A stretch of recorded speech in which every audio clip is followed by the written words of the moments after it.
How are you feeling? How long have you been here? 3 months, May 17th. And what brought you? That's difficult to answer.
Eventually resulted in your being here in the hospital.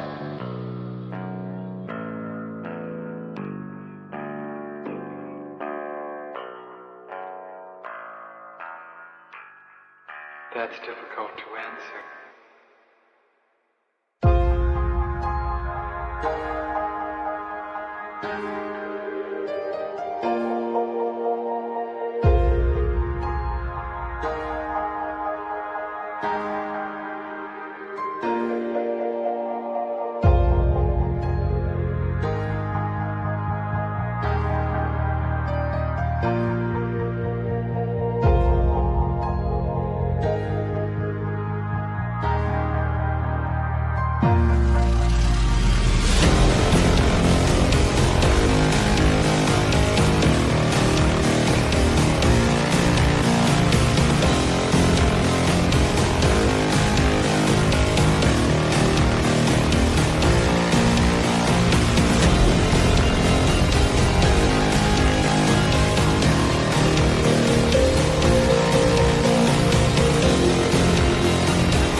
something. Some of them want to use you. Some of them want to get used by you. Some of them want to use you. Some of them want to be out you.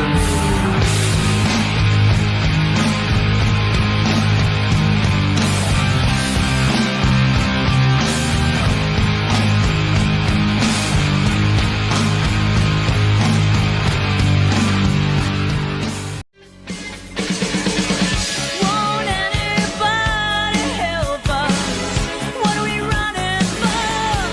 When there's nowhere we can run to anymore. We can't afford to be innocent. Stand up and face the enemy. It's a do or die situation. We will be invincible. And with the power of conviction, there is no sacrifice. It's a do or die situation. We will be invincible. Who the fuck is Karlyn? She's just some sweet lady. She's like in a knitting. She does like a knitting stream. She's like a knitting YouTuber. She does knitting. Can we grow up a little bit and Alt not Girl be sent $200. retarded? Have you Please. seen the work of Karlyn Borysenko? Anti-commie cult leader and is obsessed with looking at what actual far-left communists are talking about and organizing today, infiltrating them. They infiltrated the universities, schools, media. She has the receipts to back it up. Primary source evidence. Infestation is dire and she calls Republicans idiots eating slop. Agree. Thank you for the big super chat. Yeah, oh, I know Karlyn B. She's solid. She's funny. I The like great her. noticer sent $200. I don't. Literally. So Not it's, Ian. it's not a because I haven't dangled my junk into the combat zone on purpose to get some camera footage, but that's the big part of what's the Is that problem. what you call reporters? Go and live under if streaming? you're going to do it. Yeah, go seriously. undercover. Otherwise, you're wearing a hunk of meat in a lion's den. Nick Shirley, I love you. Take care of yourself, man. Karlyn Borysenko went undercover. Do stuff like that. Like if you want to expose this thing, don't pariah, But please. Ian, here's and I agree with you to an extent.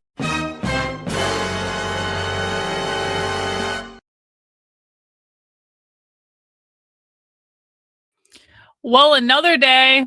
And I just want you all to really appreciate the level of conservative retardation that I gatekeep out of this community. I just want a little credit, is all I'm saying. I just want a little credit for the amount of pain and frustration and annoyance that I save you all from on a daily basis by literally throwing my body in front of all of the conservative retardation and taking it all myself right in the fucking face over and over and over and over and over and over and over again. You guys like this shirt? Do you know where I got this shirt? Do you guys know? Does anyone want to guess where I got this shirt? Does anyone want to guess where I actually got this shirt? It's so fitting. I mean, I feel like it's the most perfect shirt. And by the way, when I bought this shirt, it was tight on me. Literally, this shirt used to be tight on me. Isn't that crazy? I got this, well, very close. I got this at that socialist books at the anarchist bookstore in Seattle, the one near the public market. I know you know which one I'm talking about.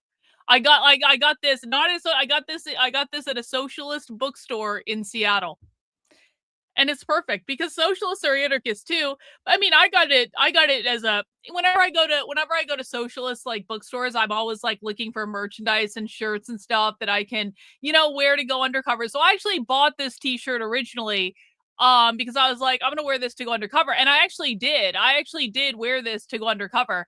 They're selling it. It's behind the cash register, bro. It's behind the cash register. Yep. So everything sucks. And I gotta say, man, so I told you guys yesterday that there's literally conservatives on Twitter who are now hoping that Antifa kicks the shit out of me. Did everyone see the clip I posted earlier? Or maybe you were on the stream yesterday. I posted the clip earlier, literally of conservatives telling me that they hope Antifa teaches me a little lesson next time I go undercover with them. And I'm just like, you know what? This is just... And so I posted that clip on YouTube, and do you know what most of the comments were? They were from conservatives saying, Karlyn, I don't think that's a conservative. I think that's a secret leftist. Do you know how often I have heard conservatives tell me that it's not really conservatives who are destroying my work? It's not really conservatives who defame me on the internet. It's not really conservatives that are hoping I get attacked by Antifa. It's not really conservatives calling me a leftist all over the internet. They're just secret leftist guys pretending to be conservatives. And I'm like, do you think this is a new phenomenon? Because I assure you that this happens literally every single fucking day of my life and has for the last 5 years.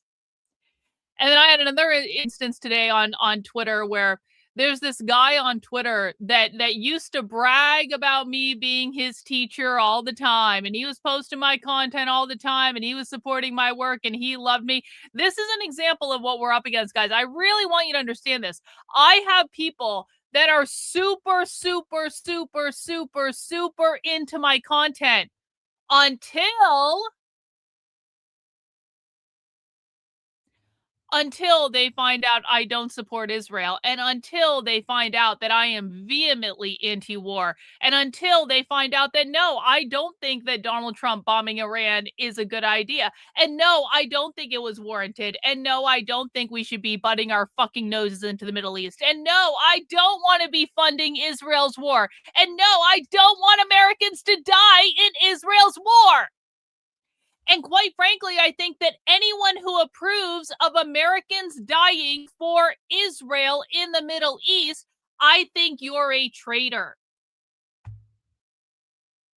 I'm going to say that again. If you approve of Americans dying in the Middle East to fight Israel's war, this is not our war. This is not our fucking problem. If you approve of Americans dying in the Middle East to fight Israel's war, you are a traitor. It's pretty simple to me, man. Even Marco Rubio came out yesterday. Did everyone see this clip? Even Marco Rubio came out yesterday and said, oh yeah, we bombed Iran because Israel was going to bomb Iran. And so we preemptively bombed Iran because we knew if Israel bombed Iran, that means we would be attacked. Which means, of course, that Israel forced Trump's hand. Everyone understands this, right? Trump is getting bent over and fucked by Bibi Netanyahu again, and he's welcoming it. Trump basically invited Bibi Netanyahu out to Mar-a-Lago to bend Trump over and fuck him. I wonder if Melania watched. Maybe she's into that sort of thing. So Trump got bent over and fucked by Bibi Netanyahu again, who dragged Trump into another fucking bombing escapade in Iran again. And conservatives are like, I just don't know what the problem is. And you know what? That guy on Twitter that used to sing my praises, has sung my praises every single day for months and months and months and months and months, shared my content, all that stuff. He told me, well, I'm sorry, I'm just not going to be consuming any more of your content. And I was like, oh man, he must be fucking Jewish. Must be Jew identified. Because here's the thing, man. Here's the thing.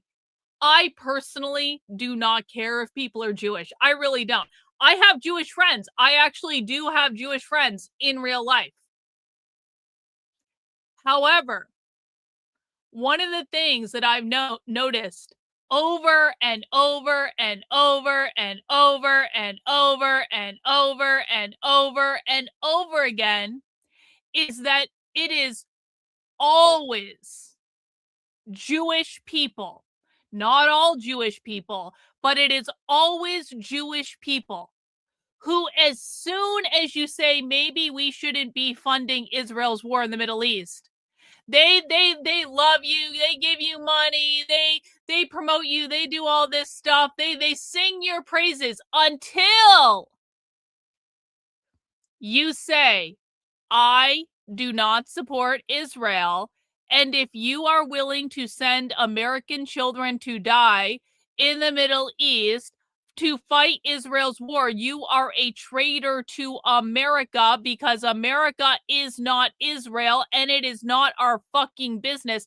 The minute that you question Israel with these fucking people, well, I guess I just can't support you anymore. And it's like, eat my entire ass. Honest to God. Honest to God. And this is why I don't play games with conservative retards. This right here is why I absolutely will not play games with conservative retards. I will not be held hostage to your low IQ. I will not be held hostage to your fucking bullshit. I will not be held hostage to your propaganda. I will not be held hostage to your political narrative. They've tried to do this to me for years. Karlyn, we would support your work more if you would just say the things that we want you to say.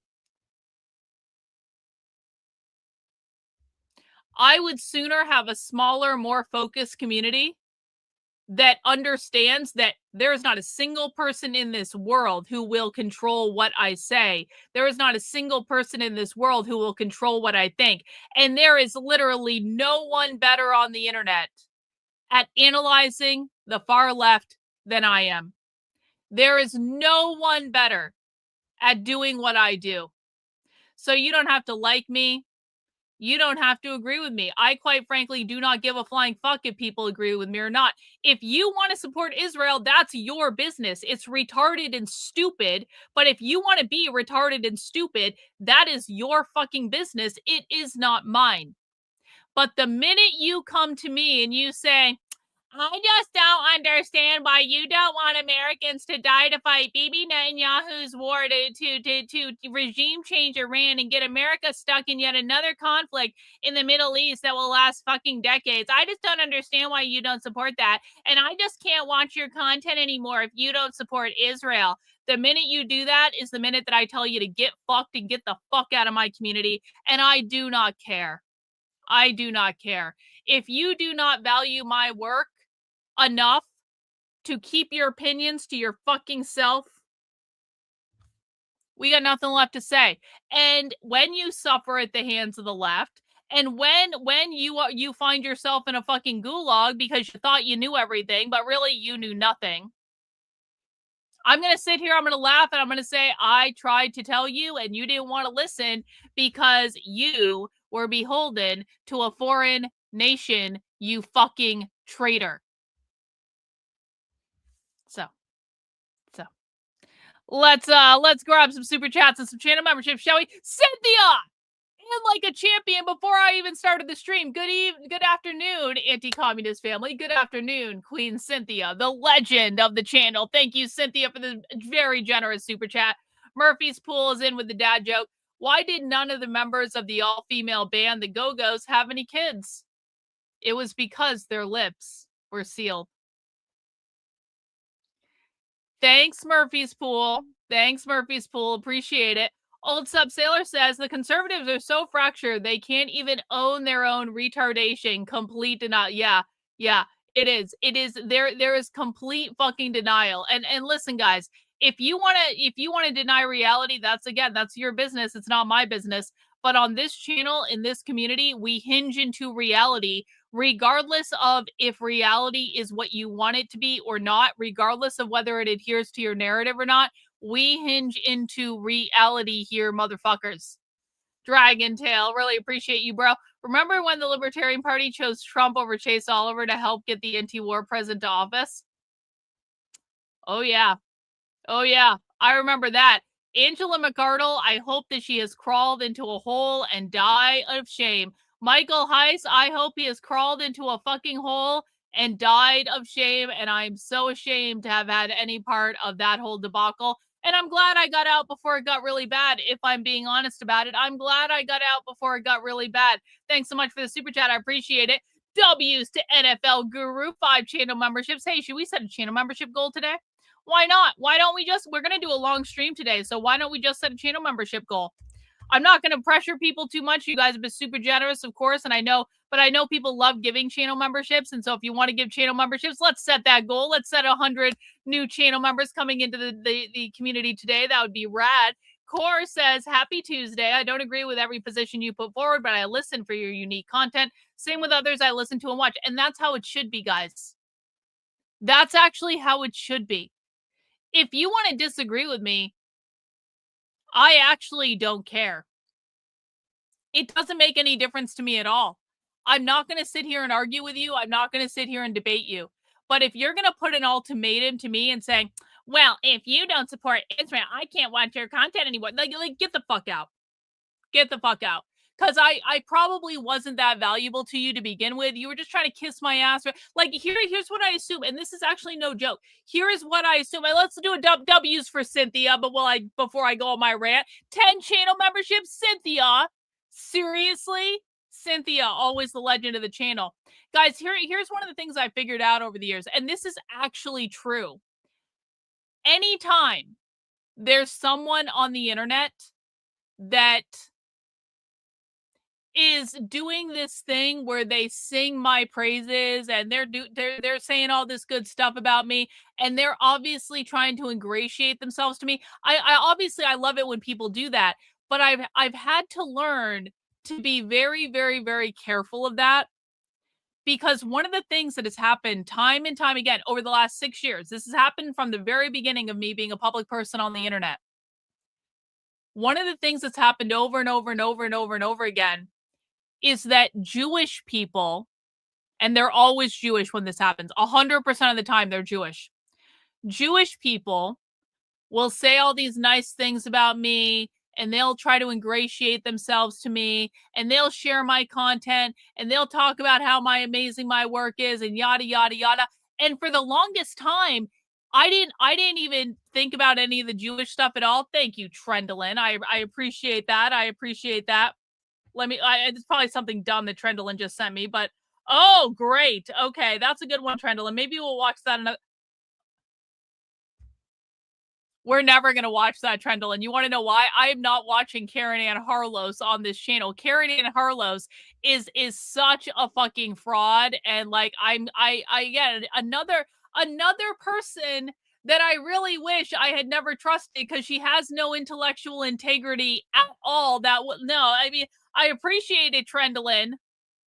Thank you for sharing the link. I'm not watching a fucking video with Karen Ann Harlos. That is not happening. If you don't know who Karen Ann Harlos is, don't worry about it. Trust me, you're better off not knowing who Karen Ann Harlos is. Anyway.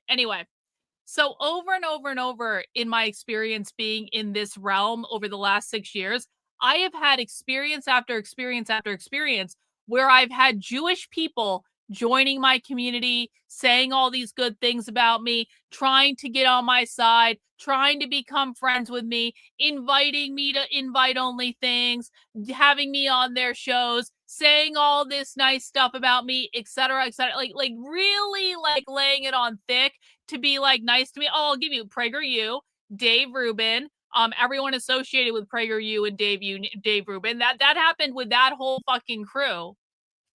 There have been many other people as well, but I'll give, if people want concrete examples, I'll give 2 concrete examples. PragerU, Dave fucking Rubin. And so, and of course, this was way back in 2020 when I was like the knitting Democrat who left the left or whatever. But this has happened to me. I've had people in my community. Does anyone remember Arn? Anyone remember Arn in my community? Anyone remember that Jewish girl oh God, Hannah? Does anyone remember her in the community from the community Zoom calls? This is going way back now. But this has happened over and over and over again, not only with just normies in my community, but with famous people and big organizations on the right. And it happens exactly the same way every single time. Where again, they say all these nice things, they ingratiate themselves, and they do all this stuff. And then the minute that I do not support everything Israel says and does, they turn on you like this. They turn on you like this. It's fucking over after that. You are persona non grata. They start smearing you all over the internet. They start defaming you all over the internet. They start lying about you. PragerU, I'm almost positive, planted a hit piece on me in Newsweek. Like, I mean, it's just like it's every single fucking thing they do to try to destroy you as soon as they find out that you don't support Israel. And again, this has happened to me over and over and over and over and over and over again. So while it is true, and W to Deets, thank you for the channel membership, bro. You rock. Really, really appreciate it. So while I personally do not care if people are Jewish, and I actually do have Jewish friends like in real life, that there's no issue. I have Jewish friends that support Israel. They know I don't support Israel. And it's like, we just don't talk about it. We talk about other fucking things. Like, there are other ways to connect with people rather than like just purely over support of Israel. And quite frankly, not every single Jewish person in the world does support Israel. So I have no issue with a person being Jewish. Like, it makes no difference to me at all. I judge you based on your behavior.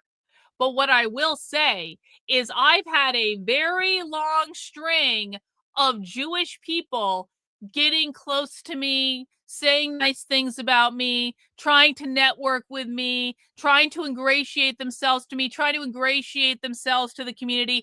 And then as soon as people don't support Israel, it's like, boom! And it's just like, at some point, like, I'm sorry. I'm really good at pattern recognition. At some point, I was going to pick up on this. I'm not always good at pattern recognition if I'm not paying attention to something. Like, if it's just kind of like, and this is true of anyone, right? We can't focus on every single fucking thing. So if something is happening kind of in the background, I don't really recognize it at first. But the minute that I start to suss something out, I'm like, and I'm going to suss it out eventually. Eventually, if you keep fucking with my life, I'm going to start sussing it out eventually.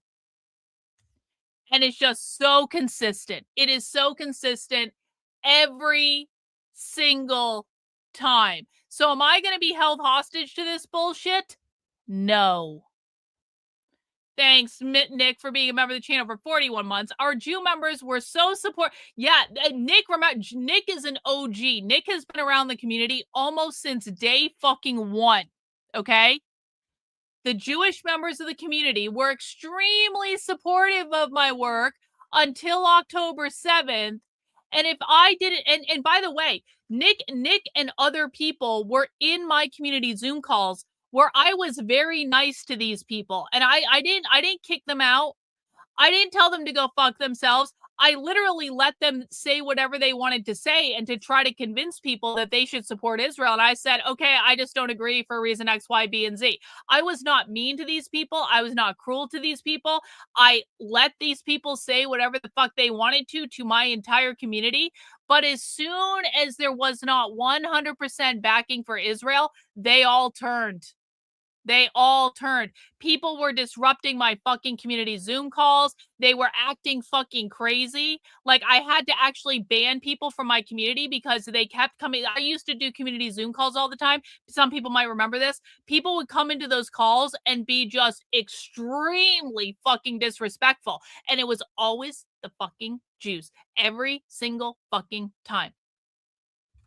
And so at some point, guys, it's like, is that the responsibility of every Jewish person? Of course not. Of course not. Every Jewish person is not responsible for the behaviors of every other Jewish person. Like, you have to judge people as individuals. But I am now extremely cautious. Anytime I have someone coming up and ingratiating themselves to me, I am extremely fucking cautious. I'm like, let's just see. Let's just see.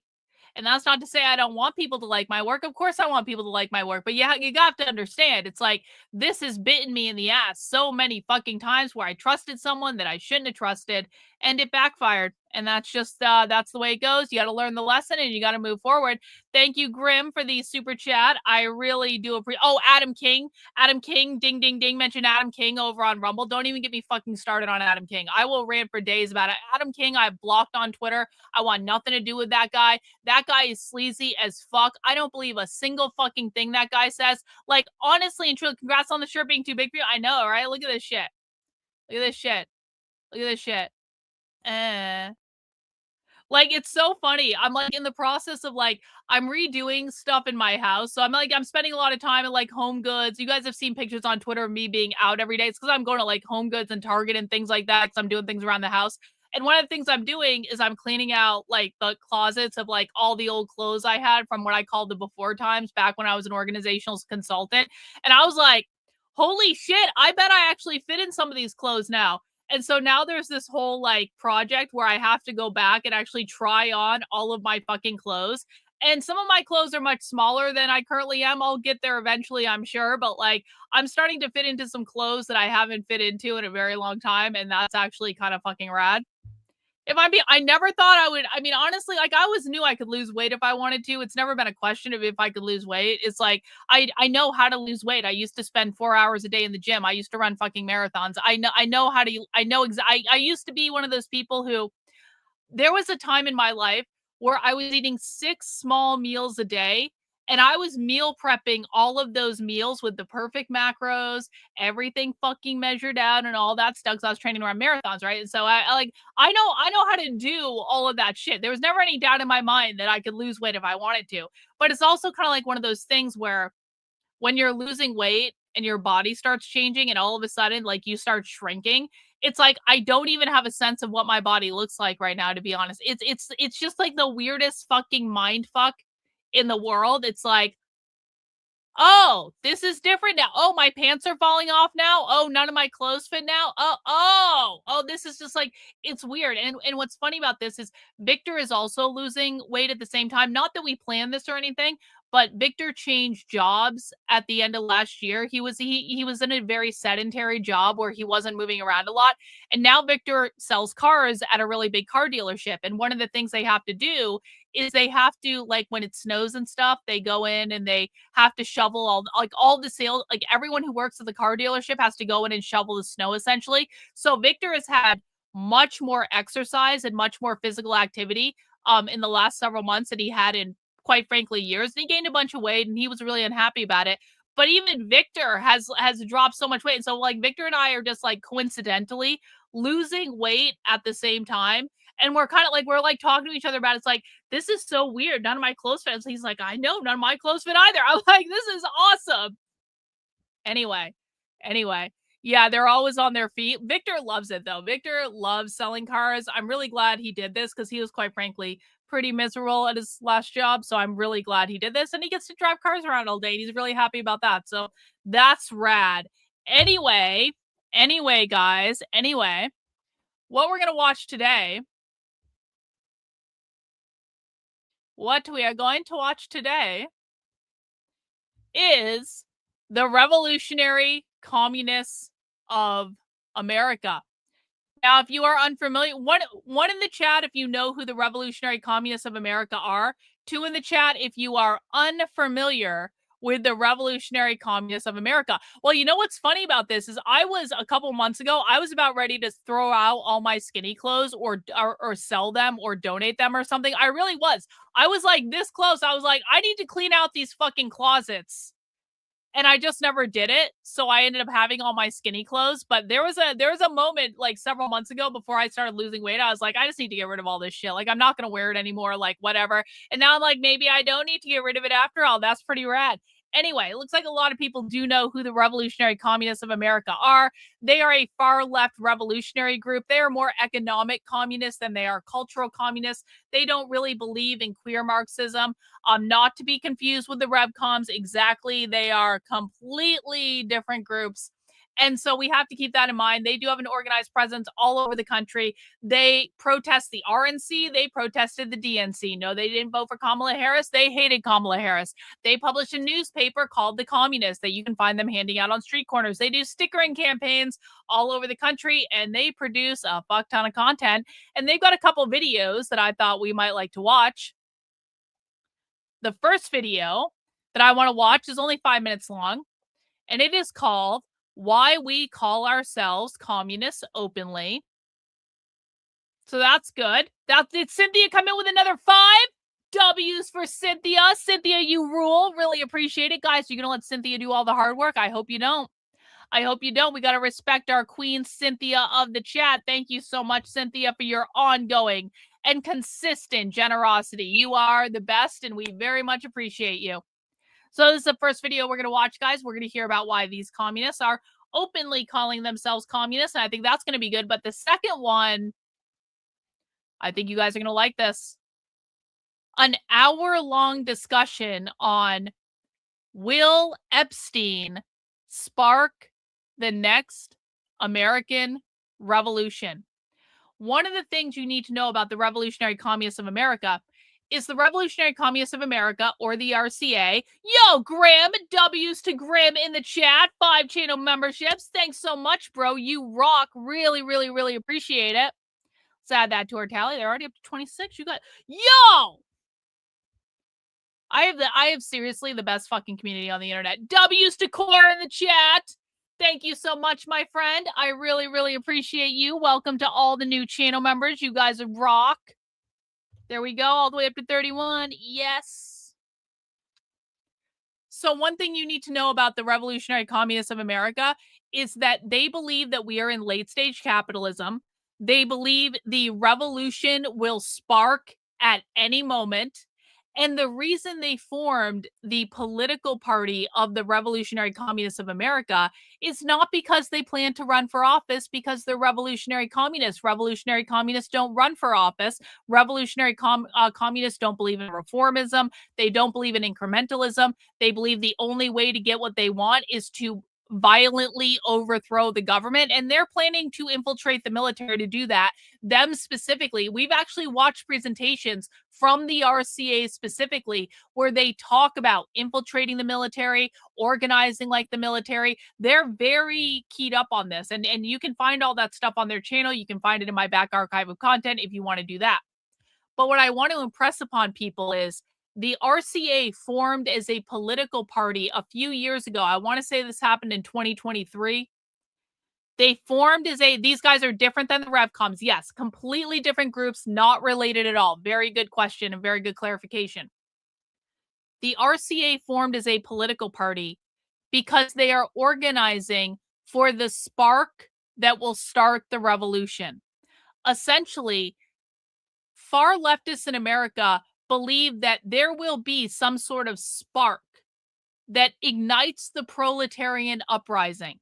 It could be something like George Floyd. It could be something like, the people getting shot by ICE in Minneapolis. It'll probably be something like that. They don't know what it's going to be.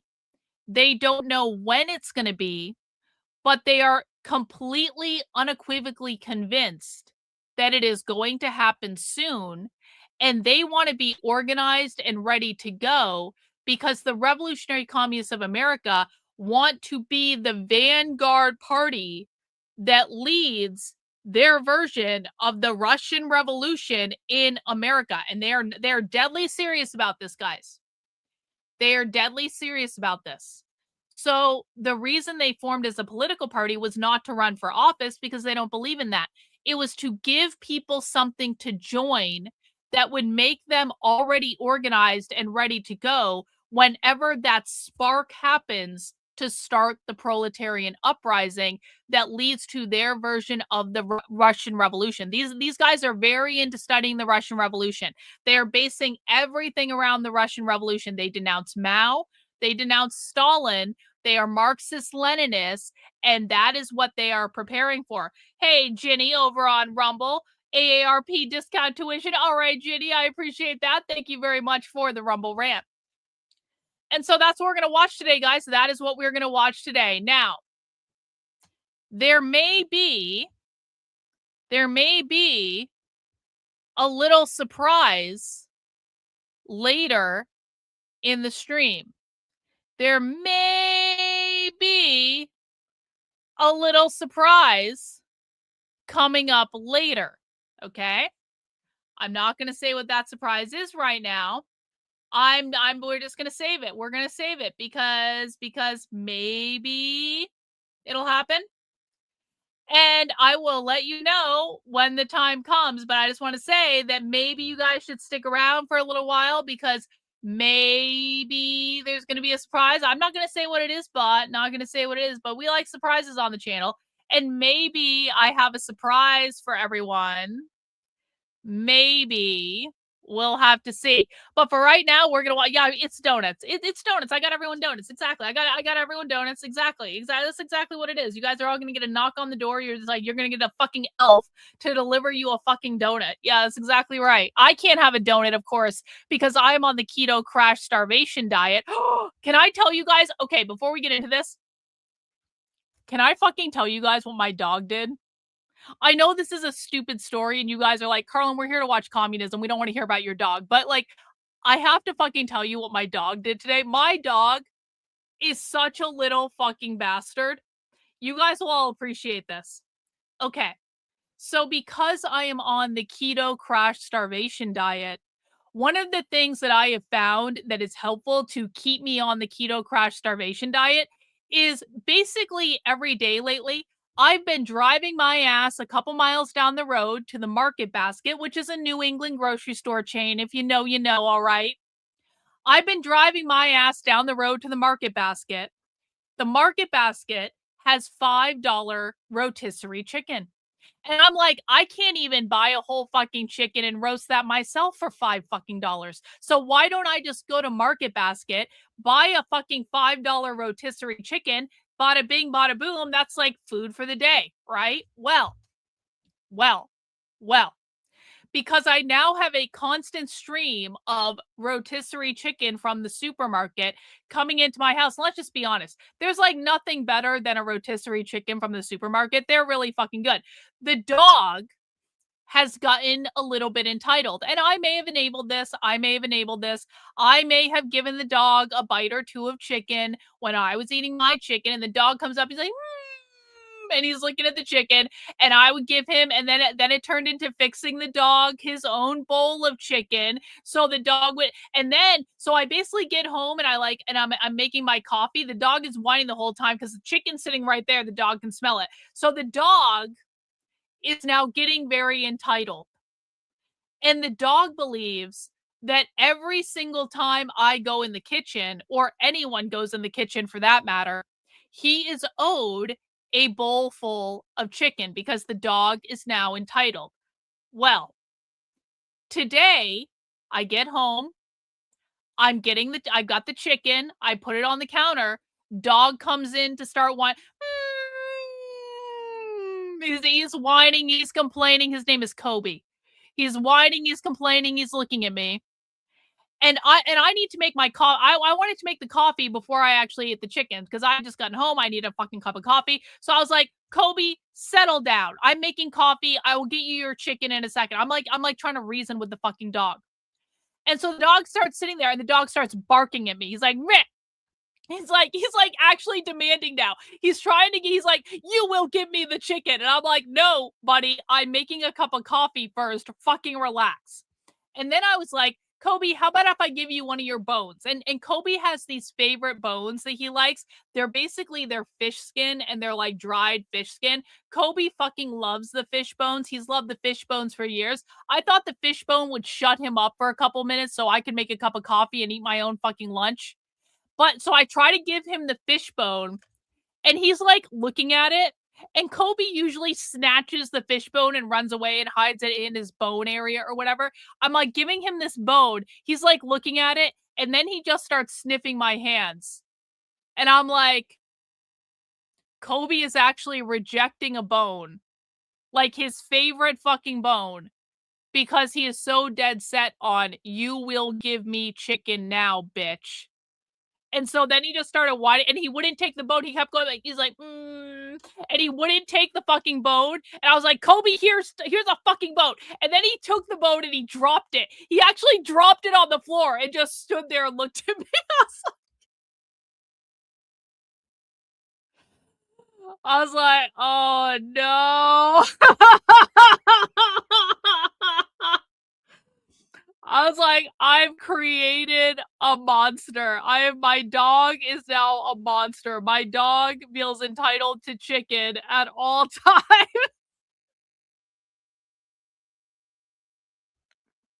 Sith over on Rumble. Don't feed the wildlife. They become dependent. Yeah, well, I think my dog is definitely very dependent on my fucking chicken, on my daily rotisserie chicken from the supermarket. Yeah, I created a conservative dog. I did. You know, dogs are always communists when it comes to your food, but then they're fascists when it comes to their own food. Dogs always want you to share your food with them, but then when it comes to their food, you try to get near their food, they're gonna fucking bite you or something like that. So anyway, that is the dog story for the day. I hope everyone appreciated the dog story. If you don't have dogs, you might not appreciate the dog story, but I appreciated the dog story. And I'm gonna tell him, he basically had a temper tantrum until I gave him his fucking chicken. Yeah. My dog is a fascist. He's making demands. My dog is either a fascist or a welfare liberal. I'm not, but my dog is not Jewish. I'll tell you that. At least my dog isn't Jewish. Anyway, guys, let's get into our show today. We're going to start with this 5-minute video from the Revolutionary Communists of America, why we call ourselves communists openly. Please make sure you mount the like button if you would be so kind. Please make sure you subscribe to the channel if you have not already. And if you guys have any questions, especially if you are new to the channel, please don't be intimidated. I know I can be intimidating sometimes. I can't imagine why. But please, if you have questions, please ask questions. We love answering questions for new people here. And as a reminder, if you are new to my work, the very best place to get started is over on my Substack. That is Karlyn, Karlyn, .substack.com. And I have this whole article here for you called New to My Work, Start Here. And when you have a free 90 minutes, go do the Re-Education and Anti-Communist Introduction to the Far Left. Go do that class. That class is going to help you deep dive into the language of the far left so that you understand what they're saying when they're in these presentations and stuff like that. But in the meantime, we love questions. So let us know how we can help you understand them, and let's dig into it. Parties, because we recognize that there's a layer of society that is open to revolutionary ideas, open to communism. They don't need convincing about the need to overthrow capitalism, the capitalist class. There's a layer, and that's the advanced layer. You know, we're talking about workers, youth, people that have drawn very advanced conclusions. And so you can win them on a pretty open basis and say, look, we are communists. We want a working class revolution in the 21st century. We think it's possible. And we're building the type of leadership to create that. But at the same time, we always explained that's the advanced layer, but that's not our only audience. There's a layer, say, a couple steps behind them that are moving in the same direction. A broader layer of the working class. And in a sense, that communist layer is kind of the advanced guard of a massive tsunami of radicalization. That's been our perspective. Why? Because the crisis of capitalism, the people speaking are two leaders in the Revolutionary Communists of America. I don't remember their names, but the people speaking are leaders in the party.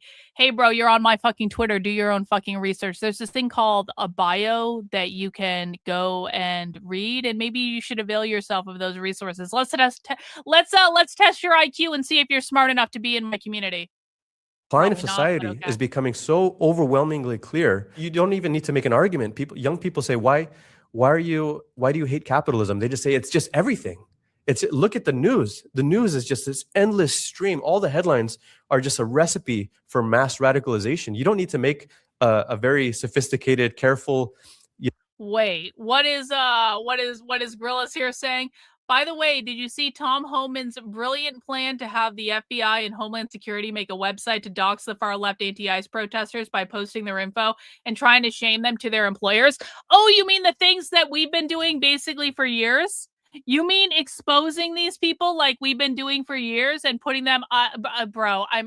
Listen. You're obviously not smart enough to be in my community, so here's what I'm gonna do. You're disrupting my entire stream, and what I'm gonna do is I'm gonna come over to Twitter and I'm going to block you. Bye. No more hearing from you. Bye. Block. Go away. What I have to deal with from conservative retards right there. Anyway, yeah. So they've had the brilliant plan to make a list of activists. Like, really, they really got us there, guys. They really got us there. I mean, maybe if they watched my channel at all, they would already have a pretty good list running. Complex argument for why we should overthrow capitalism. The thing is, that layer behind them of broader workers who weren't quite there yet, they're going to say the communists were right. Welcome, bro. They were right. Everything they said about the call. depravity of the ruling class, everything they said about about this layer that is unaccountable, that is at the top of society, that the liberals used to scoff at, and they would put scare quotes around the term ruling class. They were right about that. And the need to overthrow them, the need to unseat the Epstein class, the fact that we can't have any trust in either party, people are going to draw those conclusions. That's the significance of this entire thing, is that in the long run, this is preparing the way for a mass revolutionary movement in the US. It used to be that they could rally the population with anti-communism and waving the flag and all that, right? But there was a material basis for that. And that was the post-World War II boom. You had this unprecedented post-World War II boom, which, by the way, if our readers want to read about why that happened, there's Ted Grant's Will There Be a Slump is an excellent thing for people to read. But the fact that you had this post-World War II boom, that a large section of the population, it may not be everybody, but a large section of the population was living better than they had lived before, right? Sections of the working class were getting higher pay and better benefits, better working conditions and all that. And those Oh, that's not what I wanted to put. I'll read this too, though. I didn't mean to put this up, but I'll read this too. A quote from the RCA blog: "The need for class independence is making itself known in these neighborhood meetings as the Democrats try to co-opt the movement." Oh, yeah. Just to be really clear, the RCA fucking hates the Democrats. Like, they hate them. But this is what I meant to pull up from Krobin. There's some new triangle graffiti in Florida this week. It had an E in the middle of it this time. What do you guys think that means? I don't know what the E means. If you guys have any ideas about what that E means, let me know. I'd be very interested to find out. That and pensions and things like that, those were pillars that helped to support and prop up capitalism. And people would, under those circumstances, put up with stuff. That was a material basis to get people to support waving the flag and being against communism. They've dismantled that. They've destroyed that. The capitalists have.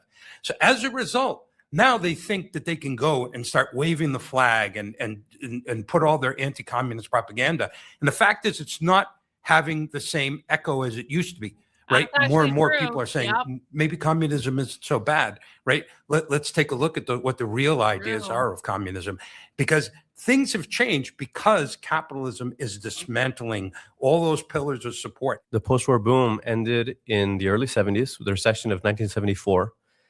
That's 50 plus years ago. Half a century has gone by where one generation after another, the standard of living has gotten worse by basically every metric. You can look at, any the wages, household savings, health outcomes, mental health. There's in every single way that you want to analyze it, life has gotten harder and worse for the working class in the last 50 years. But that's been a gradual thing. It's like the frog in boiling water, right? If it happens so gradually that you don't recognize it, because it's one generation at a time. So one generation realizes, you know what, I'm struggling more than my parents did. But you don't really realize that you're struggling even harder than it did a few, things are getting harder and harder. So there's a gradualness to it. But the thing that dialectics shows us is that gradual change, that accumulation, eventually it reaches a tipping point where something that was gradual and maybe imperceptible, you couldn't really put your finger on it, but you sensed it. You just felt it in your bones. Then it just comes screaming out to the surface. That's what's happening now with. Yo, we got a $20 super chat from Charles. Thank you so much, Charles. Support for the call. Hey, appreciate it, bro. Thanks so much for the support. The Epstein thing. That's what's happening in every expression of mass discontent. very quick clip, and I strongly suspect that's actually a clip from this longer discussion.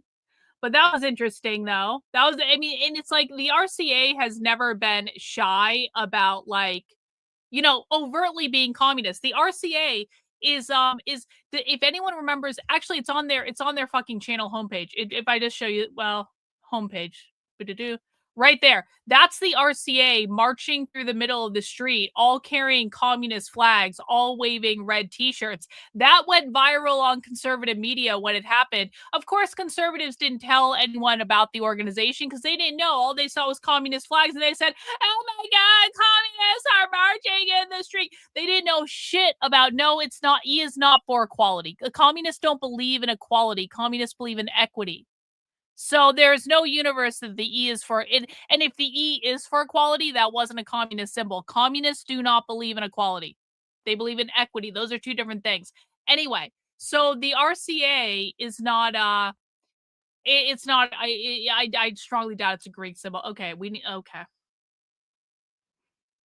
We're going to work on it. No, we don't know that it stands for equity either. We don't know that. We don't actually know that because that's actually not something that communists do. So again, guys, can I remind everyone, can I please remind everyone that we don't just make shit up that sounds good? When I'm asking, I wonder what the E stands for, what I want is for someone to find some sort of video or article or clip from the left saying, here is what this symbol is and here's what the E stands for. I don't want any fucking guesses. I don't want any making shit up. I don't I don't want that. That's not grounded in reality. It's just literally making shit up. You cannot just do that here. We have to have evidence for every single No.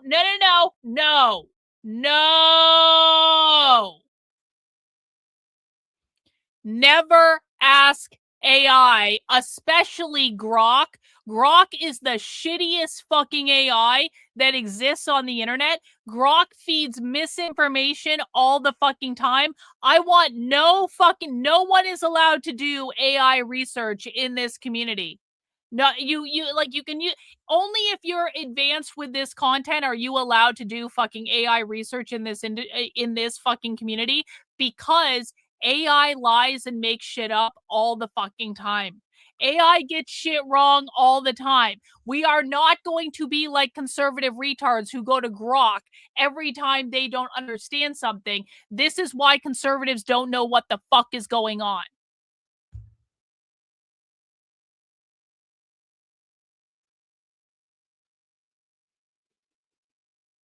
I want everyone to stop talking about the triangle now and actually pay attention to what I'm saying. Okay.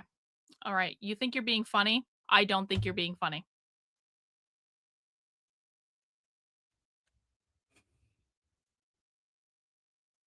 I beg and I plead for people to take this seriously, and they still don't. So guys, just as a reminder, if you don't actually take this seriously, you don't have to fucking be here. If you are chatting in things that make me believe that you don't take this seriously, I'm just going to remove you. I'm not talking about people making mistakes. I'm not talking about people, like, I'll correct mistakes and all that.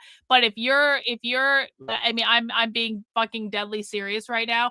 If you give me any indication at all that you do not take what I'm saying seriously about we actually do evidence-based research and we don't make shit up, door, go.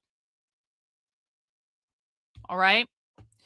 Let's just jump into the other video because I don't even know what I was saying anymore because I was too distracted by retardation in my own chat. This is going just great. Yo. See, old sub, he hates to see me upset, and I know that about him. Old sub hates to see me upset. Old sub... Actually, old sub, you know what I'm going to do? And I'm not doing this just because you're giving me channel memberships. I want you to be able to put links in the chat.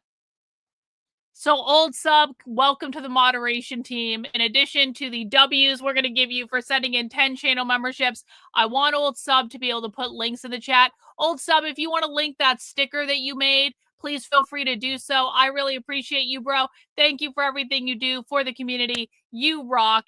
And now you can put links in the chat because we like you. We're gonna keep you. You guys, but bro got a fucking tattoo of the plague doctor. He should definitely be a mod. In fact, the next time Cynthia chats in, I'm gonna make her a mod as well. Cynthia deserves a mod as well. Hey, W in the chat. Thank you for the channel membership, Valkyrie. Look at that. Awesome. Awesome. See, I love it. My community doesn't like to see me upset, and so they give me channel memberships, and that's rad. That is awesome. Hey, Cynthia, chat in so I can find you and make you a mod. All right, guys, let's get into the larger video. This is the big question of the day. We want to know what communists are saying about the Epstein files. Obviously, listen, I've seen this all over leftist social media where the left is making all these videos saying, you know who's not in the Epstein files? Communists. Has anyone else seen these videos where leftists are like, hey guys, do you know who's not in the Epstein files? Us. And it's like, actually, yeah. Yep. That's exactly right. There are no communists in the fucking Epstein files.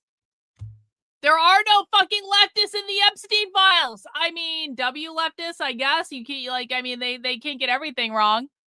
And so this is really something that they've latched onto. And I'm just gonna head this off in the past. I don't want any Pam Bondi stupid, retarded bullshit in my chat today.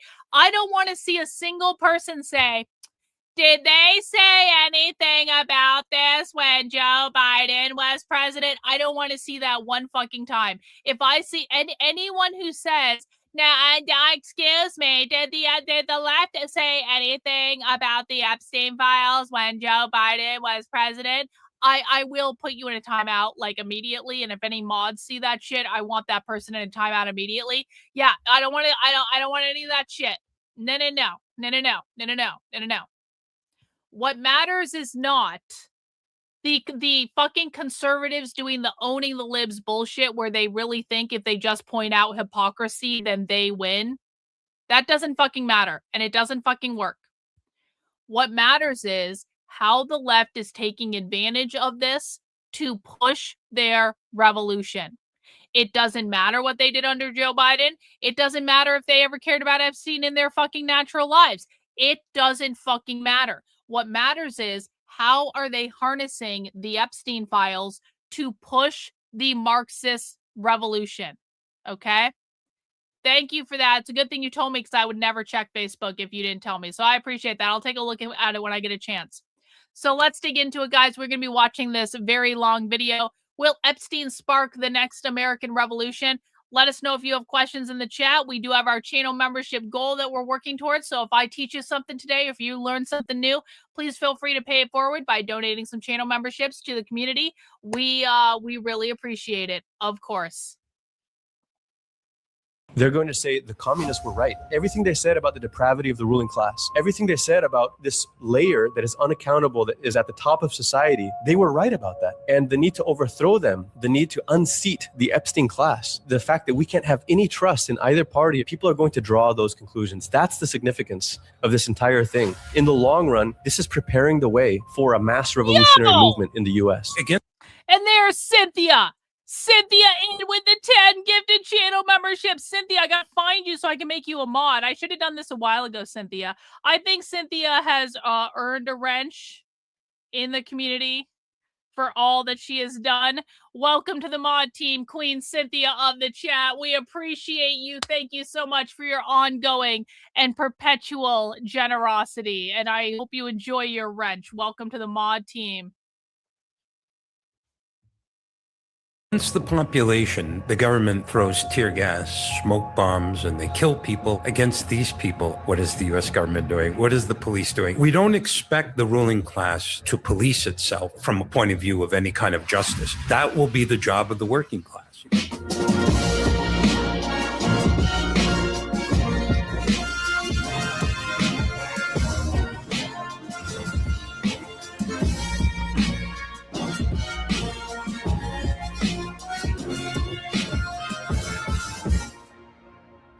Tom, every time we sit down, I feel like you turn around and there's another historic turning point. We've been having so many discussions here at the headquarters about one event after another where comrades are coming to the realization that in our lifetime, we've never experienced anything quite like this. First, we were discussing Minneapolis.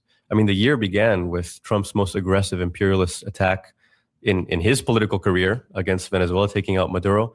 Now he's strangling Cuba. He's threatening countries around the world. So it's one thing after another. But then the Epstein scandal hits. And this has been in the news for a while. But what's happening now, I feel, is a realization that's dawning on the world that this is the greatest scandal maybe of all time. I don't know that anything comes close to this. Yeah, well, the reality is for the last several decades, right, we're living in a world where world capitalism is in decay. American capitalism is in decay. There's been always a lot of horrible things going on behind the curtain, so to speak. We, the average people, the average worker doesn't get to see what's really going behind the curtains. But ironically here, you had the genius Donald Trump, when he decides to run for president, he says one of the issues he decides to use to help him get elected was releasing the Epstein files. So if you're able to... Yeah, I'd be inclined to do the Epstein. I'd have no problem with it. He was going to be a reformer. He was going to drain the swamp, right, when he becomes president. So he made that promise. He tapped into that mood. And then when he gets elected president... Oh, hang on. Let me say. I also put in a meager request for Hans. I'll mod Hans. Yeah, I'll totally mod Hans. When I see Hans, and guys, if you want to be a mod and you're a contributing member of the community, I usually have I want the mods to be like people that are contributing, not just financially, by the way. People like Reagan does so much stuff that's not financial. Bot does so much stuff that's not financial. I've been like I used to like, okay. I want mods that are like really paying attention to the content and that understand the content and that understand what we're doing. And so if you're not a mod yet, you can totally earn a mod at some point. There you go, Hans. Reagan requested it. So if Reagan's requesting it, I'm definitely listening. And so yeah. And if you're not a mod yet, it's not that I don't appreciate you. It's not that I don't value you. It's maybe just that I haven't really thought about it. Maybe I'll get you another time, like whatever. It's not that big a deal. But all of a sudden I guess expected that everybody was going to... I guess what I'm saying is I don't want anyone to feel bad because they're not a mod yet. Like everyone has the opportunity to become a mod. Like, sometimes I rotate mods out. It's not really that big a deal. Like, it's like, I literally just don't want anyone to feel bad. I don't want anyone to feel bad, okay? Yeah, I know, bro, you were demodded because I'm gonna explain why you were demodded. I don't want to make you feel bad. Because I demodded a bunch of people because the reason you were modded in the first place was to share a link with us. But I'm gonna be honest with you, you haven't kept up with the content in the way that I want you to keep up with the content. And the thing of it is, I think you can. It's not that I don't think you're dumb. I didn't kick you out of the community or anything. I think you can, but the thing is like, I need the mods to be high, like really on top of the content, because other people in the chat, like they look to the mods to be the leaders and to explain things. And I just don't think you're there yet. It's not to say you can't get there. I would love to remod you, but I had to unmod a bunch of people. You were one of the people I unmodded because I really modded you a long ass time ago to get you to be able to share a link. And that's really it. But I don't want you to feel bad, and I don't want you to feel unvalued, and I don't want you to feel unloved. That's literally just the reason, is I really want to make sure people know that they're looking to the mods for like, to explain things and answer questions if I don't see them and stuff like that. That's the only reason. Yeah, it was a while ago. It really wasn't that big of a deal. You did not lose status in my eyes. It's just a practical matter. That's it. Okay. To forget what his promises were. Are you still talking about Jeffrey Epstein? Normally, with the Republican-controlled Congress, normally they take their orders from Donald Trump, right? Whatever he tells them to do, they do. But not on this issue. There was a tremendous amount of pressure from below where people said, hey, We You want, you want said someone's you were going to yeah. release these Epstein files and we want them released. So you saw this enormous pressure develop. Even, Trump tried to poo-poo things, tried to say, oh, he's dead. What are you worried about? You're still talking about Epstein. Well, as we say, this is an example of dialectics, that things turn into their opposite, right? That Trump actually opened up a can of worms, or opened Pandora's box, whatever you want to call it. And this thing has taken on a tremendous life of its own. And what the reason it's so scandalous. And on Rumble, I only have one mod over on Rumble, and it's effectual insurrection. And the reason there's only one mod over on Rumble is Rumble makes it impossible to fucking mod people, and I don't remember how to do it. So if you want to be a mod on Rumble, I don't know how to do it. So I'll figure it out at some point, but just not right this second. Is because, again, we know all these things were going on, but they were behind the curtains. People couldn't see what was going on. And now with the files, even with the way that they've come out in a delayed fashion, and there's all kinds of redactions, but still the amount of stuff that's coming out is really starting to show people what the ruling class is like and how they run things. Yeah, it's not surprising, but it's still shocking. Is that we're not surprised that there's this kind of depravity taking place, but the fact that, like you say, the curtain is being pulled back for everybody to see, and yet, how far back is it actually being pulled? Because the whole thing is, the story here is this is a cover-up. The cover-up is still underway, and it's a cover-up that's been perpetrated by not just by the elites. There's a lot of columns in the New York Times and the financial press talking about this is a cross-section of elite circles, and the New York Times unironically is using the word ruling class. I mean, the whole world says Did I miss your the message? Epstein class is entering vocabulary. This is the ruling class. But look, You don't want to mod? I apologize for missing that, Suzanne. Okay, you don't have to mod. It's okay. It's all right. We need to keep you around anyway. actually covering, it's not just that in those upper circles they were covering for each other. And all of these people are implicated, and we don't even know the beginning of it, because the reality is the names that have come out are very limited compared to how many people were involved in this thing. This is the very top layer of society. But it's also what it says about the justice system, the so-called justice, the FBI, the Justice Department, the courts, the laws, 4 different administrations that covered this up, intelligence agencies in the US and in Israel and around the world, foreign governments, you have monarchs, you have the world's richest and most famous billionaires, heads of state, presidents. I mean, it's almost like this. If this weren't all confirmed and now just being displayed in front of everyone, you would say this is a pretty wild conspiracy theory. And for many years, it was treated like that. I mean, think about this festering issue of Epstein has been treated like this is cynical suspicion that you think you can't trust the elites and they're all out to get you. He's making the argument that this is proof that the ruling class needs to be overthrown because the ruling class is represented by the Epstein files, the capitalist class, the owners, the bourgeois, the untouchable elite. He's making the argument that the Epstein files are so severe that this could be the spark that overthrows the ruling class that obviously needs to be overthrown because, they're doing all sorts of crazy shit. When they're these criminals and pedophiles. Well, now the world is seeing there was actually something to all of those so-called conspiracies. That's exactly what's happening beneath it. And the real sense that you get is this is how many Jeffrey Epsteins are there actually? How widespread is this kind of depraved behavior among the very top when there's nobody with more power than them? There's nobody with more wealth. There's nobody with more influence. This is their private islands and their private jets and their penthouses in every major city around the world. This is the ruling class. Well, by the way, historically, the ruling class likes to plunder in quiet, right? They have this extravagant lifestyle. They have all this power. They have they get away with things that nobody else would get away with. But usually it's done very quietly. Ironically, when Donald Trump first hit the limelight back in the 1980s, this is before he went into politics, One of the reasons a lot of the older Thank you. parts of the ruling class hated him was he was so yeah, real. The moderators of the bourgeoisie and the call. Hey, listen, I proudly embrace hierarchy in my community. I, of course, am at the top of the hierarchy, and then Reagan is right underneath me.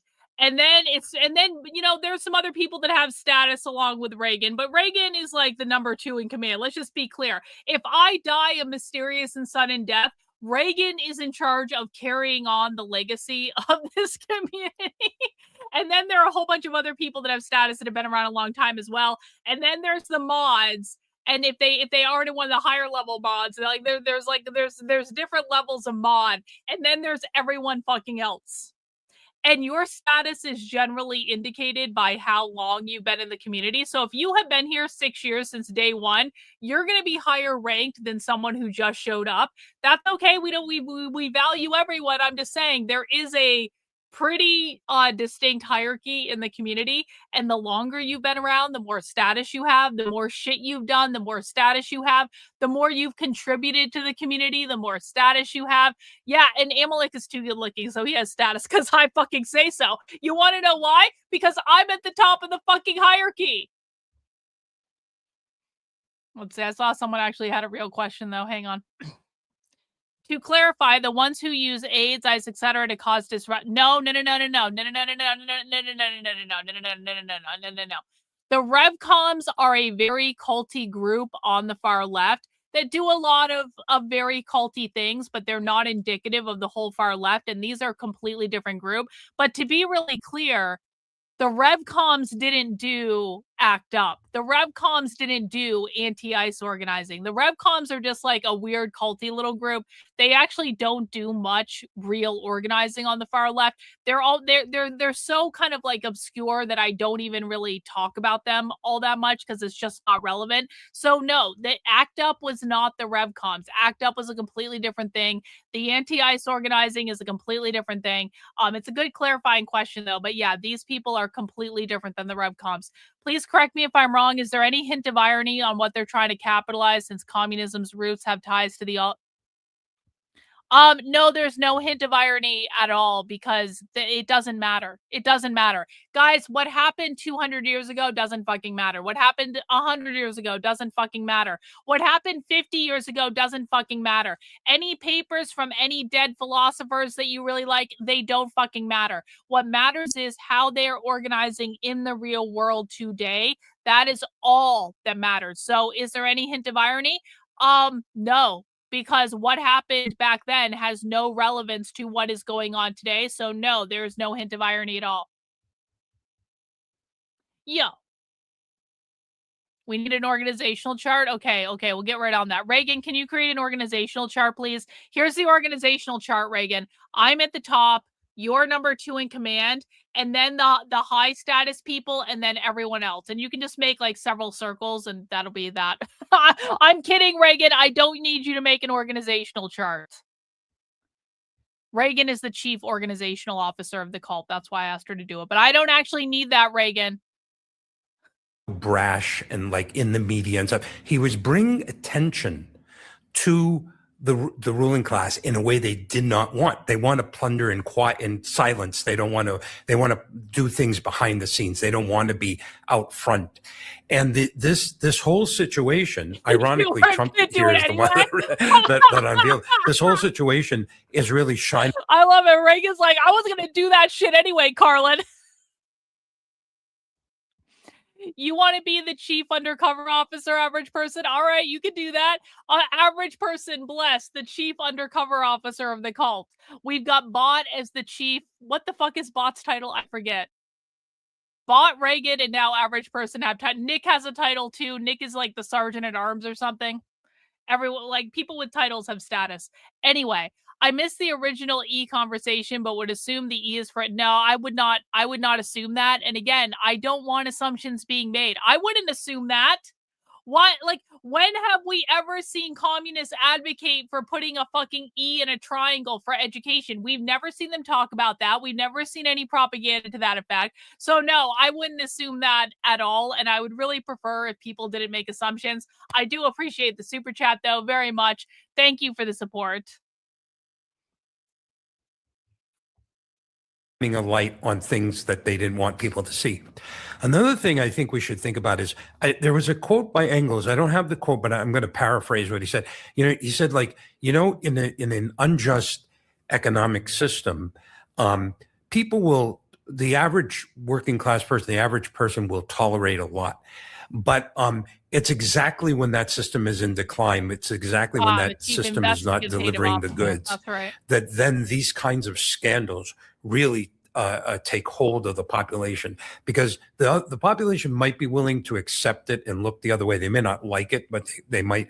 But when things are really harsh and life is getting harsher, things are getting tougher, then it really, people can't stand the fact that these people are living so high on the hog and under such different rules than the rest of the population. Yeah, you're right. You're pointing out the irony at the center of all of this is that Trumpism as a political phenomenon has been an expression of hatred against the establishment. I mean, without that ingredient, you wouldn't have Trumpism. His whole trick has been to skillfully manipulate working class anger and the suspicion that all the ruling institutions and the establishment of both parties have been against you for decades. A sentiment that is not a conspiracy, it's truth, and people sense it. And that's the experience of decades of declining living standards. And then someone comes along and starts playing with that sentiment and manipulating it and saying, well, I see that. They're denying it, but I see what you've been suffering through, and I'm going to help you. And it's that's the right populist cynical ploy has been to manipulate. I mean, look at Steve Bannon, right? One of these influencers in MAGA, and he was in Trump's first administration as I think he was chief of staff, right? He was I love this. Your chief China patron, CCP. Nothing could go wrong with that plan. Nothing could go wrong with that plan at all. Thanks, Dragontail. It's some sort of advisory One role, of the but he top was in the advisors. White House. He was in the Yeah. West Wing, I'm pretty sure. Now he runs his the daily podcast, several hours of podcasting a day in the war room. He's been one of these influencers, and he casts himself as a champion of populism, of working class anger, and always defending, like, what about the average working class person against the elites? And he casts himself as an enemy of billionaires. He's willing to call them out even when other conservatives aren't. Well, look at what this has done to his reputation. Turns out he's a worshiper of billionaires. Turns out he spends his time in Jeffrey Epstein's $250 million penthouse and on the yachts of different billionaires traveling around the world, flying in his private jet throughout Europe. And what he's doing is trying to help rehabilitate the image of a serial pedophile, trying to do whatever he can. He was working on a documentary. So there's 15 hours of footage that only 2 hours have been revealed. We don't know why the other hours, they should reveal the rest of the footage as well. But it's incredible what this does to the whole question of populism. And people can see. By the way, did anyone watch the depositions of Bill and Hillary Clinton? We almost watched the Hillary Clinton deposition today on the stream. And then I was like, well, maybe I should do something related to communism. So we did this instead. But if we have time, I want to start watching the Hillary Clinton deposition. We might conceivably have time between when we get this video done and the surprise. Yeah, it's 4 hours long, but is it worth watching? Which one is better? Is Bill's better or is Hillary's better? I think it would be fascinating to watch. Hillary looked pissed though. Hillary did not I'm like, Hillary is mad. And that's entertaining, so who knows? And they must be realizing right now, I mean, as we speak, the views for all this footage and all this stuff, they're taking it in, and it's taking a while to realize what this all means. It's like a nuclear bomb goes off. You see the footage of they're doing a nuclear test, a flash of white, and then you see the plume, but there's silence because there's a delay before the noise and the actual impact hits you. It takes a while when something is so large to actually take it in and make sense of what this means. There is a delay. Hey guys, I just want to let you know, Old Sub Sailor ordered some stickers for the community. We talked about that idea of like graffitiing the plague doctor everywhere. Old Sub Sailor ordered some stickers, and he's put the link in the chat if people want to do that too. And I want to encourage everyone, and I really do mean this. Of course, I have my own merch store. I need to do an update to the merch store pretty severely, actually. I do have my own merch store. It's redmenacesupply.com. However, I want to encourage people, if you want to take my logo and put it on a sticker somewhere because you want to slap some stickers up around your community, fucking do it. I don't care. You don't need my permission. If you want to put my logo and a QR code to my Substack or to my YouTube channel or to my re-education video or whatever you want to do, anyone can make a QR code. It's so easy. You can find a website to do it on the internet. If you want to do some sort of thing where you have a plague doctor and a QR code and you put that on a sticker, fucking do it. If you want to take my logo or any of my stuff and make your own fucking t-shirts because you think it's cool, please feel free to do it. I want people to know that if you like want it, like, of course I sell my own merch and you can buy it there if you want to, which of course does support my work, but I really want people to have fun and be creative with what we're doing. If you want to make cool stuff out of the cool stuff I've already made, please feel free to do it. Pull it into AI, play with it, fuck with it, mess around with it in Canva. I don't really care. I'm never going to tell you no. I just like, if you want to do something to help out the community and to just be creative and you just like the whole plague doctor like vibes, please, by all means, it is yours to do with what you want. I'm being very communist. Yeah, if you want to print out transfers and make your own sweatshirts and you're like, Karlyn, maybe your stuff's too expensive and maybe I just want to do it myself. Fine. Do it. I'm totally on board with that. Hillary storming out of the deposition. Yeah, I saw that Sith over on Rumble. Thanks for the Rumble rant. There's a guy that did a body light. Oh, really? Oh, I bet that's fascinating. That might be a long video though. Because I do actually just want to watch the deposition, but they're just so long. Well, we actually have some stuff that we did in years past that maybe we can bring back again. And so like we like, now that the anti-ICE organizing has died down for a little bit, we're going to be able to start to do more planning and getting more stuff together. So I have plans. I have a lot of plans for this, but if you guys want to take stuff and run with it, please feel free. That the guy? Let me just write that down or take a screenshot of it. And I think that's exactly what's happening with all of this. The scandal is so huge. Yep. And what it's going to do to people's thinking and their perception of every wing of the ruling class. I mean, the entire political spectrum is implicated. It's going to take time to process this. And as that happens, this is going to create generations worth of class rage and a new level of clarity about what this ruling class is that sits on top of this system. Absolutely. Yeah, it is quite ironic by the way, I think Steve Bannon has his own yachts in addition to being on other people's yachts. But yeah, I mean, he was obviously a demagogue because he's a multi-millionaire. He made some money, some of his original money he made on the Seinfeld show, right? He owned a chunk of the Seinfeld show or something like that. He said, this man is not in any way, shape, or form a working class person. But now you can see his links to even someone like an Epstein and all these other billionaires.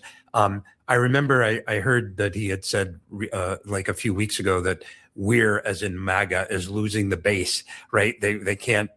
I think you can start to see there's a split that's occurring between the people, these people at the top, and the people, their foot soldiers on the bottom, and that is going to have a serious political repercussions for them. Yeah, I mean, honestly, I don't see how MAGA survives this in the long run. The only people who can go through this and give Trump a pass and give a pass to Pam Bondi's Justice Department and to Steve Bannon, I mean, you have to have some really people with their head in the sand, kind of like in denial, hard, true believers. This is not going to leave a lot of room for a working class base to say, well, I still think he's doing the right thing. I still think he's fighting for us. I mean, this is going to be a fracturing, very damaging experience for right populism in the US and internationally too, because these people have been advising the right populists in Europe. I mean, Bannon was over there giving advice to these different parties. The whole thing, the point we've been making for years is far from being a rightward shift in the working class or a shift towards Thank you. authoritarian fascism in its appeal. Really, they've been manipulating this healthy working class anger. Much of it is healthy. It's not all racist. Yes, I am totally fine if you guys want to take my imagery or even just like make your own and just make it. Listen, if you're gonna make your own, make it look fucking cool. Okay, that's all I ask. Like my like stuff is like I'm very particular around stuff looking cool. But like if you guys want to take images that I've created and do cool stuff with them, yeah, please feel free. Anti-immigrant sentiment. A lot of it's like a sense of being left behind, a sense of being let down by the establishment and by both ruling parties. And that sentiment is very present. It's very strong. It's very widespread, and it's a healthy thing. But there's been only one force trying to tap into it systematically, the right wing. And our whole perspective has been, this is a limited play. It's going to reach its limits. And when people realize that they've been betrayed, when they realize they're going to be they've been lied to all of this time, all of that anger is going to be turned against those people who played with their sentiments and who lied to them, and who, I mean, the treachery of this is incredible. And I think already you're seeing the type of events that have already exposed that there's a lot of people, there's a lot of former MAGA, former Trump voting people who have turned on Trump and who are being, I mean, it was before you had the Epstein fallout, it was the war on Iran, which people perceived as just doing Israel's bidding. Why are we still in these other countries pursuing these wars? The invasion of Venezuela and the toppling of Maduro. Why send troops over there? The millions of dollars they're spending. It's, people that thought this was an anti-war. I mean, there's a lot of different areas where Trump has let down his base, but this one kind of hits that sore spot. This hits to the core of all of those people that thought, at least he's fighting for us against the establishment that's arrayed against them. Well, yeah, you see, like Congressman Massey, former Congresswoman Marjorie Taylor Greene, Congressman Boebert, those are like right-wing reactionary MAGA foot soldiers, right? But they broke with Trump. They broke with him on this question of releasing the files. And that's what we did by fighting so hard against the most powerful people in the world, even the president of the United States. That's what did him in, because he was putting pressure on these people to not vote for this. But once he lost that, then the dam just broke, right? Yeah, that's creating a split inside MAGA. Ultimately, though, that was the thing. What did these people have to offer angry people in the working class, right? The fact is capitalism can't deliver the goods, but there isn't any mass party that explains that capitalism is the problem. So therefore, they're looking for scapegoats, whether it's immigrants or whatever. But this has really cut across that whole thing. Have you guys seen this? Have you guys fucking seen this? This is wild. You guys want to know how unhinged the MAGA retards are from reality? They're literally calling Marjorie Taylor Greene a communist. Anyone that doesn't support Israel is a communist, according to the MAGA retards. It's so fucking wild. It's like, oh, so you idiots really do just make shit up. Like they literally just make shit up all the fucking time. This is why we have to have very high standards for this community and the things that we put out there. We have to have evidence for every single thing that we say, because to call Marjorie Taylor Greene a communist is one of the stupidest fucking things I've ever heard in my life. I should watch that. I watched her chat with Owen Schroyer before he came on the channel, and I thought that was actually a pretty good conversation.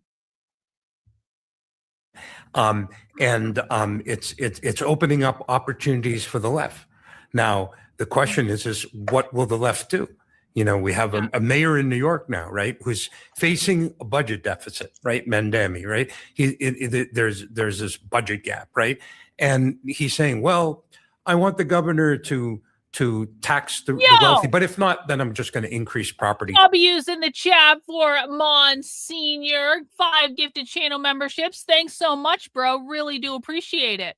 Taxes. A lot of those property taxes will be laid against working class people, retired people who own single homes or co-ops, or or it'll be laid on landlords that will then turn around and charge their tenants higher rent. He's obviously not trying to connect that budget gap and how to deal with it with this issue, and that's a mistake. But that becomes an opportunity that if it's not taken, it gives the right more that populist right more of a chance to win, keep sections of the working class behind them. Right now, what is needed is a combative class war stance. And Mamdani said he was a democratic socialist. In the election for mayor, 1 in 4 New Yorkers said they aligned with democratic socialism. Notice that the RCA is shitting on Zoran Mandami because Zoran Mandami is a reformist DSA candidate, whereas because the RCA believes if you work through elections, if you work through the electoral system, you are a fundamental traitor to the revolutionary cause. So they don't believe they're on the same team as Zoran Mandami. Does everyone understand this? We should probably go back and listen to this part again. Let's go back a little bit. No, maybe not that far back. Anyway, we'll listen to that part again, but I want everyone to understand this. The RCA does not believe they are on the same team as Zoran Mandami because they're not part of the same organization. They don't have the same values. Zoran Mandami is a reformer. The RCA is revolutionary. 1 in the chat if you understand what I just said. 2 in the chat if that's still confusing to you. Let me know. I just want to do a gauge. It's okay if it's still confusing. Thanks, Nurtu, for the super chat. Whenever you do your next Candace Bride of Charlie catch-up stream, you'll get to hear her talk about Jewish communists. Oh, good. Someone else told me that, actually. Someone else DM'd me that. I was like, well, that's interesting. Thanks so much for the super chat, bro, and the update. I really do appreciate it. Okay, Betty, what are you confused about? Betty, can you explain to me what you're confused about? Zoran Mandami is a member of the DSA. The DSA is a reformist organization. That means they believe in working through the electoral system to make incremental reforms over time in order to eventually overthrow capitalism. They want a post-capitalist society. They just want to do it through elections. The RCA is a revolutionary organization. Revolutionary leftists do not believe in elections. They do not believe in running for office. They believe that running for office and elections fundamentally corrupts whoever does it. So Zoran Mandami being in office and using elections is not something that they would ever condone because they're revolutionaries. They do not believe that reformism is appropriate. They don't believe it's going to be effective. They believe anyone that runs for office is getting sucked into the capitalist system. Well, that's why you need to understand the difference between the groups. It's not someone, they don't share the same values. They don't have the same position. They don't have the same strategy. They don't have the same vision. They don't have the same organizing. These are 2 completely different groups.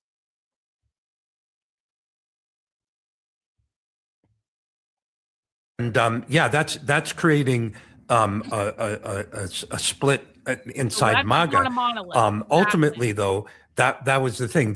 What did these people have to offer angry people in the working? We don't talk about trigonometry here because Konstantin Kisin is a massive retard sellout shill that ignores primary source evidence that doesn't adhere to his narrative. And Francis Foster is just along for the ride. Everyone knows that. But trigonometry is basically garbage. It's narrative buffoonery. No offense if you like trigonometry. You're allowed to like whatever you want. But like, we don't use trigonometry as evidence for anything because Konstantin Kisin is one of the most low IQ retards I've encountered in my time on the internet. And we tried to show him primary source evidence and he ignored it and then called me insane all over the internet for trying to show him primary source evidence. So Konstantin Kisin can fuck right off.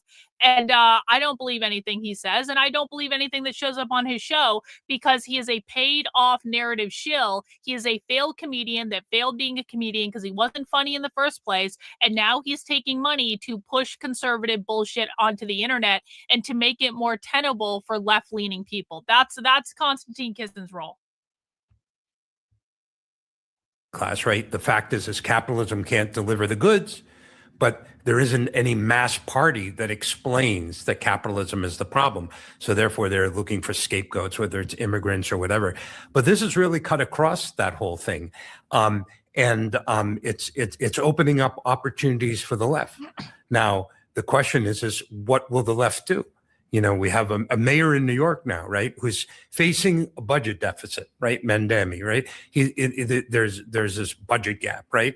And he's saying, well, I want the governor to tax the wealthy, but if not, then I'm just going to increase property taxes. A lot of those property taxes will be laid against working class people, retired people who own single homes or co-ops, or it'll be laid on landlords that will then turn around and charge their tenants higher rent. He's obviously not trying to connect that budget gap, how to deal with it with this.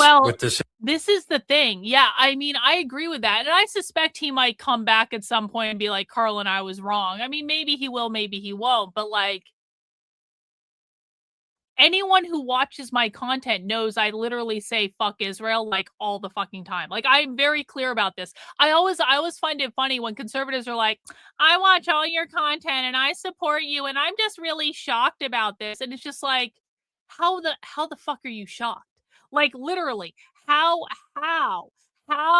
is it possible that you are shocked by this? It makes no sense at all. So maybe he was having a bad day. I don't know. If he wants to come back and apologize for being a douche, he's welcome to come back. And as long as he takes responsibility for his egregious public error, then he can come back in the community. And I'm not going to be upset about it. I'm not going to hold it against him for the rest of his life. But it's also just like, how much am I this is why I'm suspicious. This is why it's like, this is that Jewish behavior I was talking about, where like they ingratiate themselves, they say all this nice stuff, and then all of a sudden they just disappear one day because you said something they didn't like. And it's like, were you ever even engaged in my content in the first place? Like, really? Or was this all just a fucking scam to ingratiate yourself to me so that you could use me for something or try to influence me in some way? It's like, I have been incredibly consistent. Like, I don't hide what I believe on this particular topic, issue, and that's a mistake. But that becomes an opportunity that, if it's not taken, it gives the right that populist right more of a chance to win, keep sections of the working class behind them. Mm-hmm. Right now, what is needed is a combative class war stance. And Mamdani said he was a democratic socialist. In the election for mayor, 1 in 4 New Yorkers said they aligned with democratic socialism. I mean, that's historic, the capital of capitalism. And so people wanted a fight back. And yet what he's doing is cozying up to Kathy Hochul. He's endorsed the sitting Democratic establishment. Instead of warming up to her, he should have. So, you know how I told you that that revolutionary communists believe that as soon as someone gets elected to office, they get sucked into the capitalist system and they become capitalists themselves? What they're saying is, there may have been a time when Zoran Mandami was a good communist, but now he's literally endorsing the fucking Democrat that we hate. He got sucked into the capitalist system and he instantly became a capitalist. So now they see Zoran Mandami as part of the bourgeois. They no longer see Zoran Mandami as being on their team proletariat. Does everyone understand this? Listen again. Right now, what is needed is a combative class war stance. And Mamdani said he was a democratic socialist. In the election for mayor, 1 in 4 New Yorkers said they aligned with democratic socialism. I mean, that's historic, the capital of capitalism. And so people wanted a fight back. And yet what he's doing is cozying up to Kathy Hochul. He's endorsed the sitting Democratic establishment. Instead of warming up to her, he should have been on a war footing. Instead of trying to like appease these people, what is needed is like, that's the enemy. Expose them and say, this is the same. Talk about the Epstein class. This is the Epstein government. And it's not just the Epstein cabinet in the White House. It's the Epstein justice system. It's the Epstein, the entire apparatus serves their interests. So yes, of course, these things are connected, and it's a matter of trying to, because right now, whoever is less compromising, whoever can put forward the sense that we are going to oppose this force, we'll be able to tap into that anger. But I mean, right now, everyone who's been trying to play this populist game is just being exposed for being a sham. The most important thing is to break out of the framework that capitalism imposes on everybody. Get away from that framework. This should be looked at as a national battle, a national class battle. And this Yeah, is a my question dog that is, we want money for all those things we want, yeah. for free transit, health. If you I bet you there's, so it snowed earlier, and I bet you there's a plow outside or something. They're snow plowing the driveway right now. And so my dog is standing, you know what? My dog is being a good dog right now. He's standing guard at the door. He's barking at the snow plow. He's doing what he should be doing. Leave the dog alone. The dog is guarding the house, Reagan. Leave him alone. He's doing his job. Care and all that, not just in New York, but nationally for the working class. And we want to get this money from this decrepit class of the that was going on these island vacations with Epstein and taking advantage of all these young girls and stuff. Right? That's who we want. We want to expropriate those people. That's the real justice. You want justice? We have to expropriate these people. Expropriate all these. Jamie Dimon is in those files, right? He's like the biggest banker there is. Prince Andrew is in those. All of these people. This is where the target should be. It should be a national movement. That's where the strength would lie of the working class. And flip get away from the limitations of capitalism. Trying to think in terms of New York City versus this or that entity. We start thinking it in terms of class and as a national class battle. Yeah, what's needed now, with incredible urgency, is a class independent position. And what we mean by that is, like, you need the working class cannot be led by the parties of the enemy class. And now, hopefully, people can realize both of those parties belong to the Epstein class. They both are instruments. Both the Democrats and the Republicans belong to the Epstein class. Both the Democrats and Republicans belong to the capitalist class, the bourgeois class. These are not Democrats, guys. These are socialists and communists. Listen again. Justice. You want justice? We have to expropriate these people. Expropriate all these. Jamie Dimon is in those files, right? He's like the biggest banker there is. Prince Andrew is in those. All of these people. This is where the target should be. It should be a national movement. That's where the strength would lie of the working class. And flip get away from the limitations of capitalism. Trying to think in terms of New York City versus this or that entity. We start thinking it in terms of class and as a national class battle. Yeah, what's needed now, with incredible urgency, is a class independent position. And what we mean by that is, like, you need the working class cannot be led by the parties of the enemy class.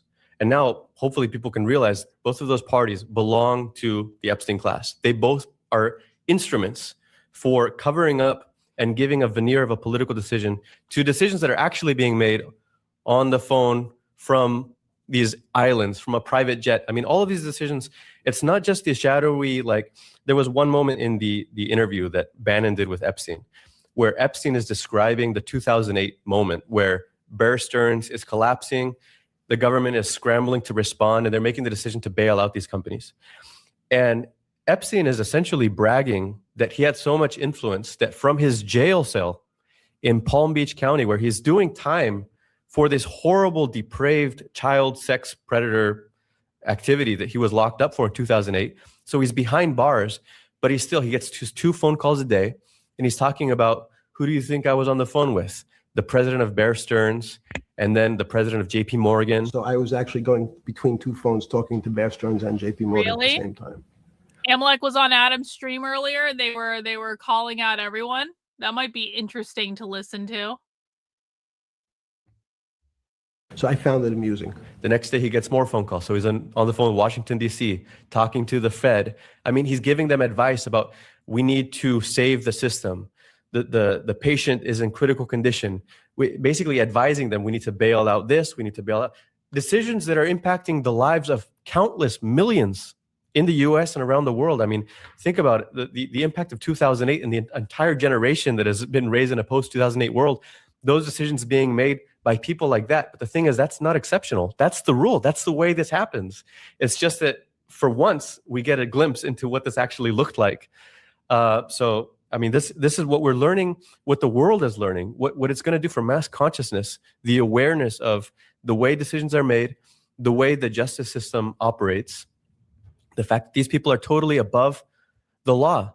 And in a sense, they're above politics too, because they have no ideology. You know, they just go into, they at a certain level, you get high enough.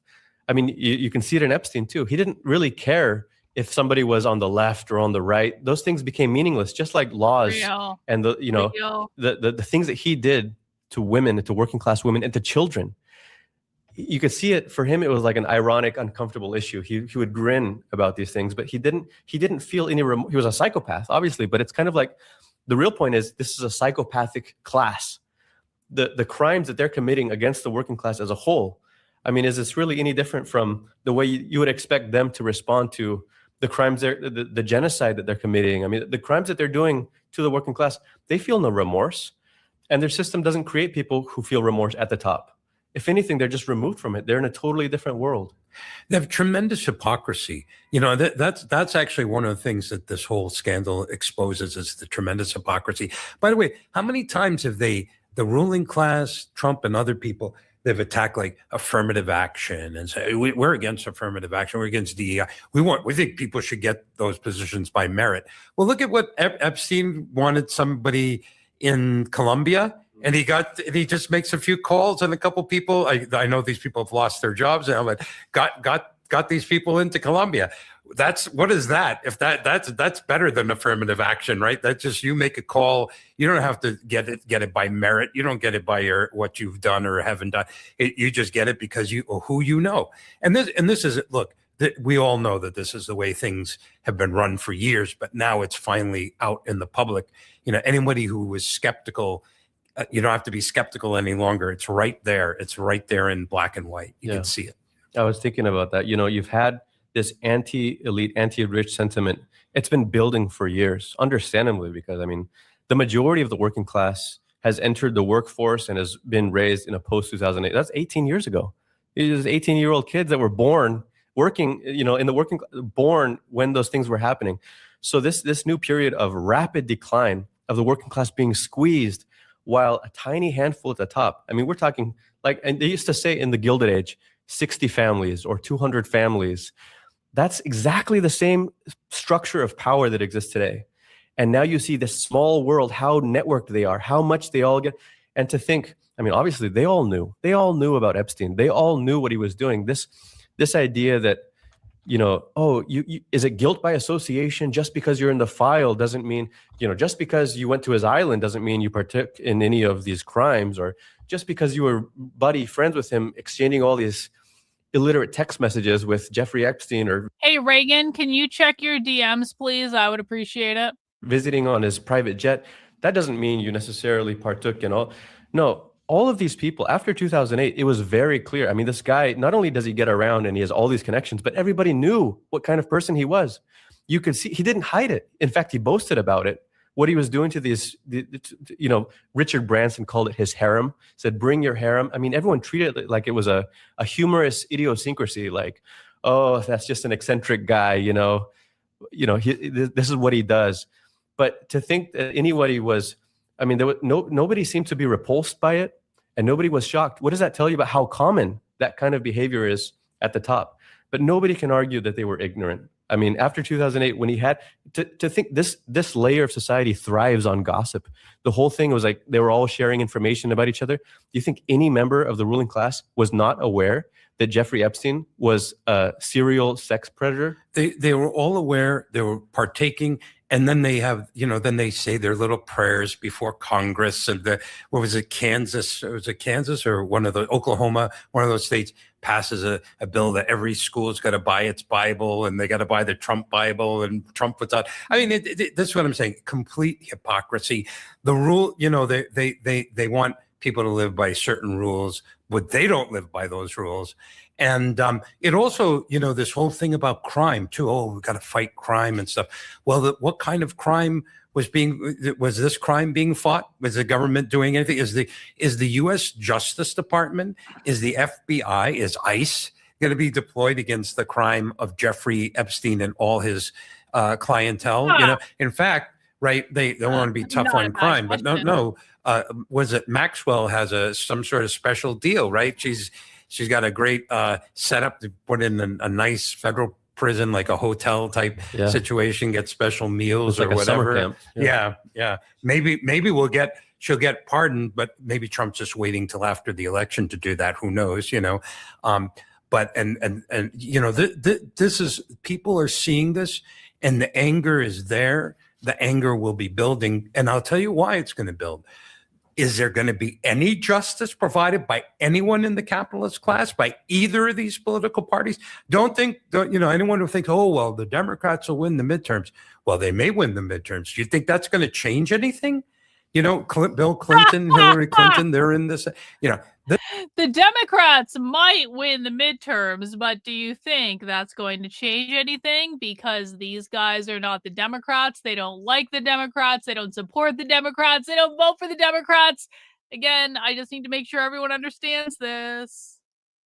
There is no justice under anything that's not a workers' government. That's for sure. Yeah, that's definitely the universal conclusion that's being drawn right now, is that how can you expect any justice to be served? How can you expect anyone to pursue? How will there be any accountability when the very institutions that are supposed to provide justice are the co-conspirators of this entire conspiracy? I mean, this is the FBI. It's not that they just bungled it and, they were probably understaffed and they were overwhelmed, so they couldn't handle this properly. No.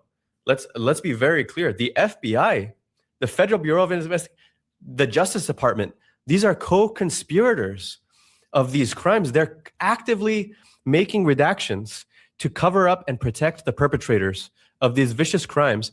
And and they're revealing the list of the victims. But you know that it's not an oversight because they did cover one of them. So they're making edits. I mean, this is a tactic to intimidate the victims, to try and silence them, to expose them before the world, and to cover up the perpetrators. And even then, yeah, I mean, those who are that's what actually makes this kind of terrifying. They're 100% right about what they're saying. Okay, maybe not 100%, maybe like 80% or something. But like overall, the mise en scène is they are right. They're right about Trump. They're right about Steve Bannon. They're right about the Epstein files. They're right about Pam Bondi. They're right about the FBI. They're right about the fucking cover-up. They're right about the fact that there are no fucking communists in the Epstein files. They are right. And the fact that that they are highly aware that they're right, that this is such an explosive issue, and the fact that they're actively planning for how do we use the Epstein files to spark our communist revolution. I mean, my God, that should terrify everyone. are signaled to be in the, I mean, let's just roll back here a second. The Justice Department, what kind of justice is being served? There's been, the New York Times this morning had an article tracking the fallout of the Epstein files. So you would think, okay, the biggest scandal of all time, we're going to have hundreds of names, and surely these people are going to be locked up. Not one American capitalist, business figure, nobody has been locked up. Nobody. And what you have here is you have 7 people in foreign politics. That's actually the largest layer so far. Let me see what we have. Some of these, they have had like some kind of a criminal charges against the former Prime Minister of Norway for gross corruption. There was other Norwegian Ministry of Foreign Affairs member. There was a French politician who was a former culture minister, Peter Mandelson, Morgan McSweeney. There's different members of the British government. Of course, you had Andrew Mountain Windsor, the former prince. He lost his title. I mean, this is, we're talking about what these people, what Prince Andrew did. He belongs at least behind bars. I mean, there's images of him, leaning over a passed out woman on the floor, and so his punishment is that he loses his title. Where's the investigation? I mean, these how people will he ever survive that? This is like reality. The communists are the only real serious alternative to what we currently have. They are the only movement of people that are actually organizing. Yeah, because people on the right refuse to fucking organize. They're like, nah, if we organize things, then we're leftists. It's like, oh my God. incredible. Okay, Yeah. these are just the foreigners. Now, let's look at what's happening in the United States. You've had in academia 6 academics, and most of these are just because, like in Colombia, there's a couple high-ranking officials who did some deals, some favors for Epstein. Not all of these are like people that have been on his island or anything like that. Larry Summers, the former Treasury Secretary under Clinton, he stepped down from his public responsibilities. He's not being investigated. He's not being charged with anything. There's a number of others. A couple high-ranking lawyers. There was Catherine Rumler. She was a Goldman Sachs lawyer and a former top Obama administration official. She and Brad Karp, he was a chairman of Paul Weiss, one of the top corporate law firms. None of these people are being investigated. They're not being charged with anything. They simply resign. It's like that shame, that public disgrace is their punishment. But nothing is being pursued by now. Now let me just review some of these are in the business leaders so far. Thomas Pritzker, this came out 2 days ago. He's the billionaire heir to Hyatt Hotels fortune. He's the cousin of J.B. Pritzker, the governor of Illinois. The accusations of these. I mean, the thing of it is, if only you could clone Scott Pressler, you can. You can. I said to Scott Pressler years ago, I said, why don't you train 1,000 people to do what you do? Why didn't the RNC fund Scott Pressler to train 1,000 people to do, or even let's just start smaller. Why didn't the RNC fund Scott Pressler to train 100 people to do what he does? 2 in every state. That's an eminently achievable. I'm going to be training at least 100 people in the next several weeks to go undercover with the left. I promise you, I'm going to train more than 100 people in the next couple weeks to go undercover with the far left, or not with the far left. We're going to start off with a progressive group. We're going to start off small, but I'm going to train over 100 people to go undercover with the left to gather intelligence. And that's going to happen in about a month. There is absolutely no fucking reason that Scott Pressler could not have replicated himself over and over and over and over and over and over and over again. I said this to him directly. I was like, why don't you have a class where you're teaching people how to do this? Why don't you do this? Why don't you do that? Why isn't the RNC funding it? I mean, he got all this money from Turning Point USA. Like, why isn't he training more people like him? I mean, it just doesn't make any sense. You can clone Scott Pressler. You can train people to do exactly what he does. I'm a fucking organizational psychologist. I'm a corporate trainer. Training is what I used to do. And it's like, okay, you guys just are downright refusing to fucking do it. Okay. It's not that they don't have the money. It's not that they don't have the resources. It's not that they don't have the time. They don't have the willpower to do it. And by the way, I don't blame Scott Pressler for that. I think Scott Pressler is doing everything he can fucking think of. I'm not trying to shit on Scott Pressler. I'm shitting on the conservative establishment system that hasn't supported him in cloning himself 1,000 times over. There's a wide range of accusations. Some of these people have been accused with rape, with torture, with sex trafficking themselves. Les Wexner, he's one of these people that was just released, his name in connection to child trafficking allegations. There's no investigation yet. He hasn't been charged with anything. Nobody's going after these people.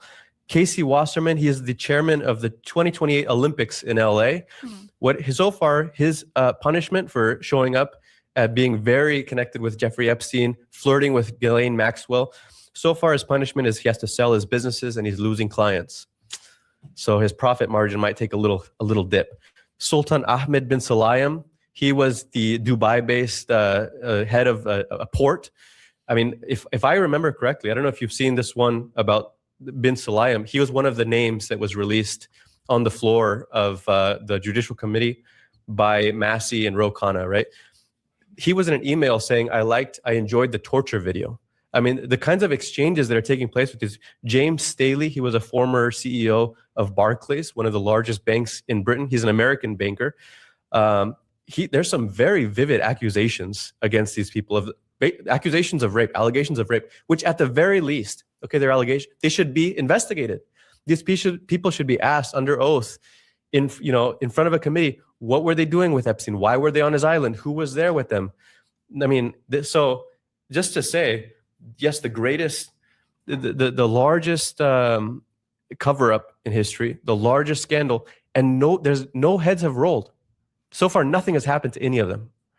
It's remarkable. Yeah. Well, for decades during the Red Scare, right? The United States Congress ran House Un-American Activities Committee and Senate like that, and they'd haul people in front of the committee, ask them if they're communists and want to name names and all that. Are they hauling these people? It's like, again, it's the hypocrisy of the bourgeois. But we don't expect the ruling class to be able to police itself. Or from a point of view of any kind of justice. That will be the job of the working class. Part of the working class, the reason we need to struggle for workers' government is to improve our lives, to take control of society, end exploitation that exists under capitalism. That's the main thing. But it's only under that kind of government that you could ever get real justice, and you could really look into this stuff and then try people who deserve to be tried, because under capitalism, we should not expect any of these people to, at best, what does capitalism do? They'll take a scapegoat. They'll take one or two and make an example of them and then let the rest of them get away with things. I don't even know if they're willing to do that. Again, I want you guys to notice, it's not like they're blaming capitalism for the Epstein perpetrators to get away with it. It's not that the individuals are responsible for their own behaviors. Oh no. It's the capitalist system that created the individuals in the first place, and it's the capitalist system that is protecting the Epstein perpetrators. I just want everyone to understand this, right? It's not the individuals that are to blame for their own behaviors. It's the system that put them in that oppressor role, the bourgeois role. It's the system that's allowing them to do it. Does everyone get it? Not even be willing to go that far this time. Yeah, and even with let's not forget, 3 million out of 6 million documents have been released. We've seen half of the files. And Bondi said that's it, right? And Bondi has, I think yesterday, the day before, she said, we're done releasing the files. Nothing else is coming. You're welcome.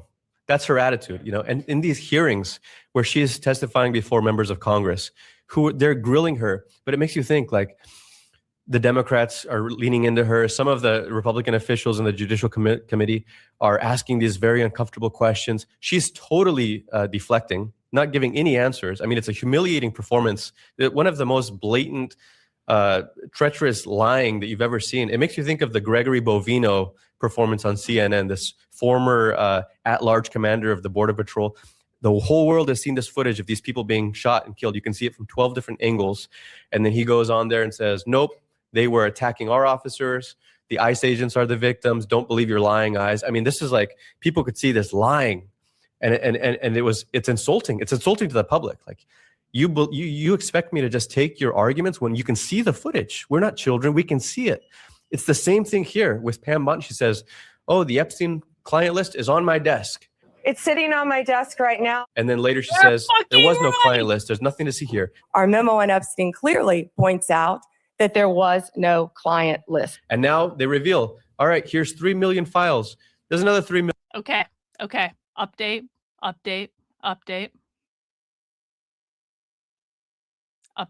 Important update.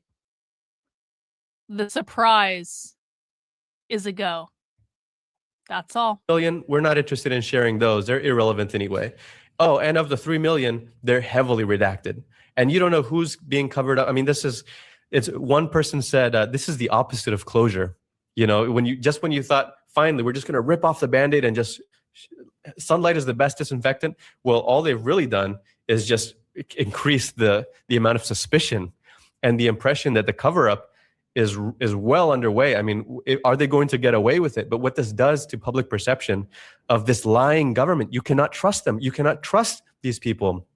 And it's not surprising to us. I mean, we understand what these institutions, the role that they serve. They're instruments of the ruling class. They're instruments of the Epstein class. That's what they are. They serve, they exist to protect them, but it's not. That's by design, because that is the class at the very top of society. Who has more wealth, more power, more influence than those people that we're talking about? The Epstein class is the ruling class, and these people are above the law because the laws are made by them for their interests to defend them. I mean, this is basically Marxism, the Marxist view of the state 101. But the fact that we don't have to say this to people for them to understand it now, this is just being revealed. I mean, that's what's remarkable. It's not what we have to say to analyze this. It's what we don't have to say, because millions of people are already coming to these conclusions based on these events. That's right. And the working class is learning, it will continue to learn, that it can only trust itself, its own organizations. That's the only trust it can have. It can never trust the institutions or of the ruling class. You know, that's one of the big differences between Marxism and reformism, right? Reformism says you can use the ruling class institutions, you can use the state to achieve the aims of the working class. But that's number one. I would like to do a poll in the chat, because I think Michelle here, you might be coping a little bit. I think you might be coping a little bit. Let me just do a poll in the chat, because I'm curious. One in the chat, if there is no fucking way you're voting for Republicans in November, and partially because of all this bullshit, but maybe because of other bullshit too. One in the chat, if there's no fucking way you're voting for Republicans in November. Two in the chat, if you are absolutely committed to voting for Republicans in November. You can answer honestly. It's okay. I'm just doing a poll in the chat. We're not leftists. We're not Democrats.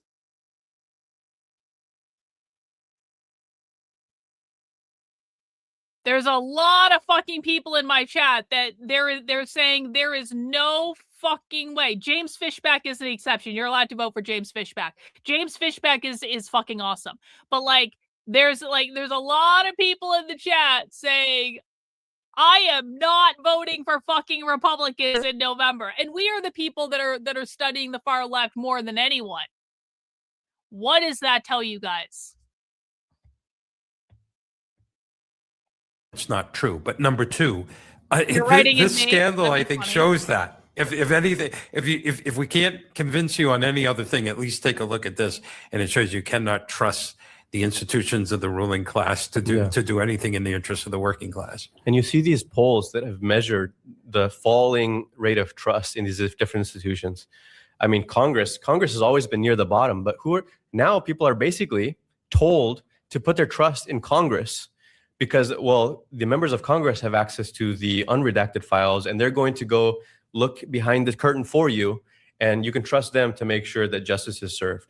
That's what the world is being told. Like those are the people who are going to be entrusted with this. So you're talking about the Epstein class investigating itself, when what's needed is to investigate the investigators. What's needed is a working class tribunal. It would be nice if the class that is the real victim of we're talking about a class war. I mean, usually we don't get like this vivid about these kinds of heinous crimes being committed against working class women and children. But really, it's not just the sex crimes and the depravity of Epstein and then his accomplices and all the people that covered. It's the way that the ruling class operates, the control that they exert, and the impunity that they act with. I mean, we haven't even talked about the connection to intelligence agencies in the U.S. or in other countries, and the connections to Ehud Barak and to Israel. And I mean, which the thing is, the story is the cover-up. The cover-up's still going, so we don't know. We don't know what's in those 3 million other documents.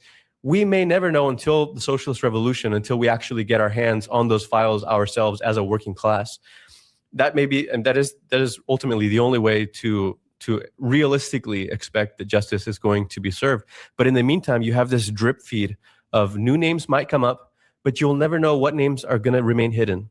You'll never know what connections to powerful institutions and heads of state and intelligence agencies, what crimes are going to be covered up. But now the world knows that the cover-up is going on. You know, what it's going to do to trust, to public faith in these institutions and the media. This is damage that cannot be reversed. Against the population, the government throws tear gas, smoke bombs, and they kill people like Renee Good and Alex Preddy, right? That's what they do against the population. Against these people, what is the U.S. government doing? What is the state? What is the police doing? I mean, it's ridiculous. You know what I want to see though is next week. It's the State of the Union address. Trump is going to go to Congress and address the country. What is he going to say it? The State of the Union address in which Trump didn't talk about the far left, didn't talk about Antifa, didn't even talk about education.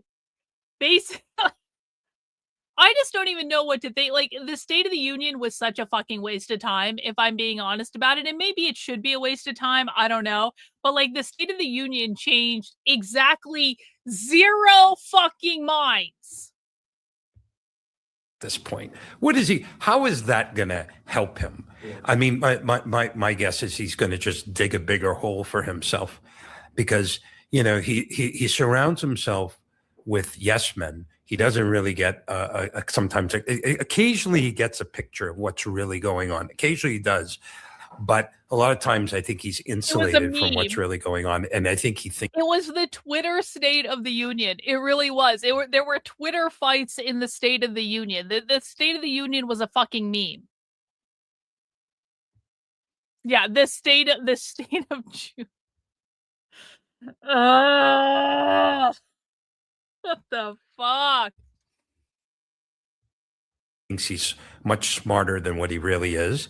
And we could see like this whole Epstein thing. He set this up for himself in some ways, and he doesn't know how to get out of it. And I think next week, all he's going to do is keep digging that hole deeper. But we'll watch. We'll see what he actually says at the State of the Union. You raise a good point about how it's going to impact the balance in Congress and the way people perceive the administration. The polls are already. I mean, Trump has never been more unpopular. Yeah. He's already plummeted. Latest? Do you know what the latest is? I don't. I think it's in the 30s. Right? I think he has like maybe a third of the population that so far stands. So it's like his family and a few friends. But he's bleeding support. That must be whittling away by the day. I mean, the way this is unplaying, like I said, it's still sinking in for people. People are still taking in what this means. There's got to be voters that are like realizing and tuning in for the first time. And like, what does this, not to mention all the people that for whom Epstein was a big issue and they were talked down to by the liberal media about being, just harebrained conspiracy mongers. There was David Brooks, was this columnist from the New York Times, a classic mouthpiece of the establishment. A real sanctimonious person, if there ever was one. A real stand-up guy who represents the ruling class consciously. And he gives an ideological defense to the ruling class. And you can read his columns over time. It's always been like a barometer of like, this is the ultimate like mouthpiece of the establishment. But he wrote a piece in the fall that said, the Epstein scandal, count me out, was his message. And he was saying, really, this is just a continuation of the QAnon mentality. These low intelligence, these uneducated, unwashed masses, they get these ideas and then people feed them with this cynical propaganda that they can't trust the elites. And so where's this going for American culture if people think that you can't trust the government and all of it. There's like some kind of shadowy conspiracy behind closed doors. This is really unhealthy for our democracy. And he also said, it's really irresponsible of Ro Khanna to use a term like the Epstein class because you're painting with a really broad brush. It's 2 tiers of justice in America. That's why I came up with the term Epstein class. If you're part of this rich, powerful club, then you feel like you're above the law. What does that mean? That an entire class is guilty? Well, yes, an entire class is guilty. It turns out David Brooks himself popped up in the files. He was having lunch with Jeffrey Epstein. Didn't care to mention that, not relevant for his line of argument, but he says, count me out. Well, we count you in. Same with Howard Lutnick, the sitting Commerce Secretary, laughing and snickering when he's sitting in the Oval Office behind Trump. Trump's getting questions from reporters about the Epstein thing. And Howard Lutnick, he's back there like smiling, like, oh, what a ridiculous, he's getting these questions. Well, it turns out he had things that he was hiding. I met Jeffrey Epstein when I moved to a house next door to him in New York. Over the next 14 years, I met him 2 other times that I can recall. This has been the playbook that they've been using, like treat it like it's this ridiculous joke, but hope that it doesn't come out, that your name is in there. I mean, anyway. Yeah, well, they can laugh and enjoy themselves because they know that unless and until there's a workers' government, they have nothing to fear. they're going to get away with it. They're going to laugh at everyone's face and they're going to get away with it. The thing is that will also make people more angry. Exactly. You're exactly right. That's the whole conclusion from all of this is what is it going to do in the long run to class consciousness? Yes, there's a lot of fog right now because you have an abundance of information and it's hard to make sense of. It's sickening. It saturates the airwaves and you get tired of it. I'm tired of it myself. I don't want to spend more time like reading about this or hearing about it, but it sinks in over time. And it's going to shape the outlook of millions of people towards the ruling class and these stuff. But what is it going to do in the long run for let's step back and look at the RCA, the Revolutionary Communists of America. We were founded less than 3 years ago. We've tripled in size since then. We were doing very, very well. But we have this perspective. The reason we founded this party is because they were founded. So we need to be very clear about this. The RCA was created in 2023, the Revolutionary Communists of America. However, the party itself was not actually new. What they did is they rebranded something that was called the International Marxist Tendency, and then they had another name for it in America. So they already had the entire international apparatus. They already had the apparatus in America. When he says the RCA was created 3 years ago, what he means is the political party. They basically did a massive rebranding effort to create a political party to give people something to join. Not that they want to run for office, but to give people something to join in order to organize for their revolution. But I don't want people to think that this organization is only 3 years old. The International Marxist Tendency was founded in 1992. It was bringing in millions of dollars a year internationally through fundraising, through different efforts and things like that. So it's not completely new, but it is important that they've tripled in size because when they launched, they grew very, very quickly. And if they have tripled in size since then, that's something that's going to start to get really formidable after a while. This is not an insignificant organization. And I want to remind everyone that when someone is a member of the RCA, that means they are a dues paying membership. So they're paying 1 day's wages per month to the organization, and in turn they get newspapers that they can hand out, they get stickers that they can hand out and stuff like that. So they get stuff in return for their dues, but that is how the organization is funding itself. The dues paying members, that's what they mean. They also do events all over the country, these Marxist schools where people pay them money and buy books from them to go learn about Marxism and stuff like that. So I wanted people to be really clear what we were talking about because it could be confusing if you just hear this organization was created 3 years ago. It wasn't created 3 years ago. It rebranded 3 years ago. It was created back in 1992. Going to do in the long run for let's step back and look at the RCA, the Revolutionary Communists of America. We were founded less than 3 years ago. We've tripled in size since then. We were doing very, very well. But we have this perspective. The reason we founded this party is because we recognize that there's a layer of society that is open to revolutionary ideas, open to communism. They don't need convincing about the need to overthrow capitalism, the capitalist class. There's a layer, and that's the advanced layer. We're talking about workers, youth, people that have drawn very advanced conclusions. And so you can win them on a pretty open basis and say, look, we are communists. We want a working class revolution in the 21st century. We think it's possible. And we're building the type of leadership to create that. But at the same time, we always explained that's the advanced layer, but that's not our only audience. There's a layer, say, a couple steps behind them that are moving in the same direction. A broader layer of the working class. And in a sense, that communist layer is kind of the advanced guard of a massive tsunami of radicalization. That's been our perspective.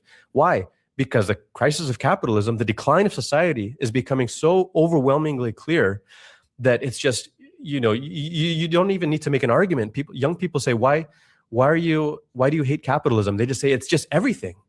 Look at the news. The news is just this endless stream. All the headlines are just a recipe for mass radicalization. You don't need to make a very sophisticated, careful, complex argument for why we should overthrow capitalism. The thing is, that layer behind them of broader workers who weren't quite there yet, they're going to say the communists were right. They were right. Everything they said about the depravity of the ruling class, everything they said about about this layer that is unaccountable, that is at the top of society, that the liberals used to scoff at, and they would put scare quotes around the term ruling class. They were right about that. And the need to overthrow them, the need to unseat the Epstein class, the fact that we can't have any trust in either party. I mean, people are going to draw those conclusions. That's the significance. We can't have any trust in either party, and people are going to draw those conclusions because of the Epstein files, and that could be the spark that lights the revolution. Does everyone understand this? This is why, and again, I hate to keep going back and like emphasizing this point, but I do know there are new people here. There's always new people on the stream that might need to hear this. This is why this conservative bullshit line of saying Democrats are communists, it's so fucking stupid. And not only is it stupid, not only is it just completely incorrect, it's actually detrimental to understanding what the left is doing. Every single time conservative retards say, oh, fuck you, white boy for Harris, fuck you, white boy for Harris, whatever. Always gotta pop in at the most opportune time, bro. Yeah, you're a democrat. You're a demon rat. Amalek the demon rat.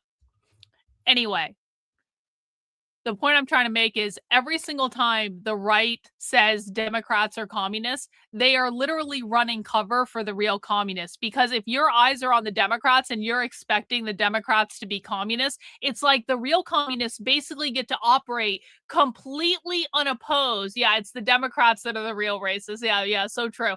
The communists get to operate completely unopposed, because there like literally is no one paying attention to them, because all the Republicans care about are the Democrats, the demon rats, the demon rats, the demon rats. Democrats are communists. Yeah. It's like, my God.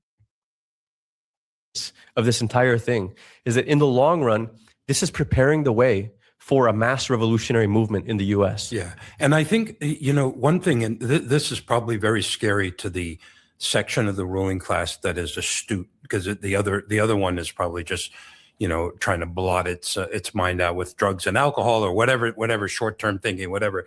But the fact is that ideas and sentiment always have a basis in material reality, right?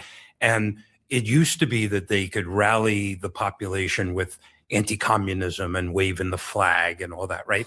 But there was a material basis for that, and that was the post-World War II boom. You had this unprecedented post-World War II boom, which, by the way, if our readers want to read about why that happened. And now the conservatives call the people who are the actual anti-communists leftists because they don't support Israel. How the fuck did I miss that Amalek was in a Twitter space? Why didn't anyone tell me that Amalek? I was just sitting here doing work all afternoon, and apparently everyone's hanging out in Amalek's Twitter space, and I didn't even know that Twitter space was happening. The hell? It's not fair. You got like why didn't anyone tell me? Oh, it's like, well, what the fuck? Amalek, weren't you supposed to send me a DM when you did a Twitter space? Did you ever send me a DM? Oh no, I see no DM.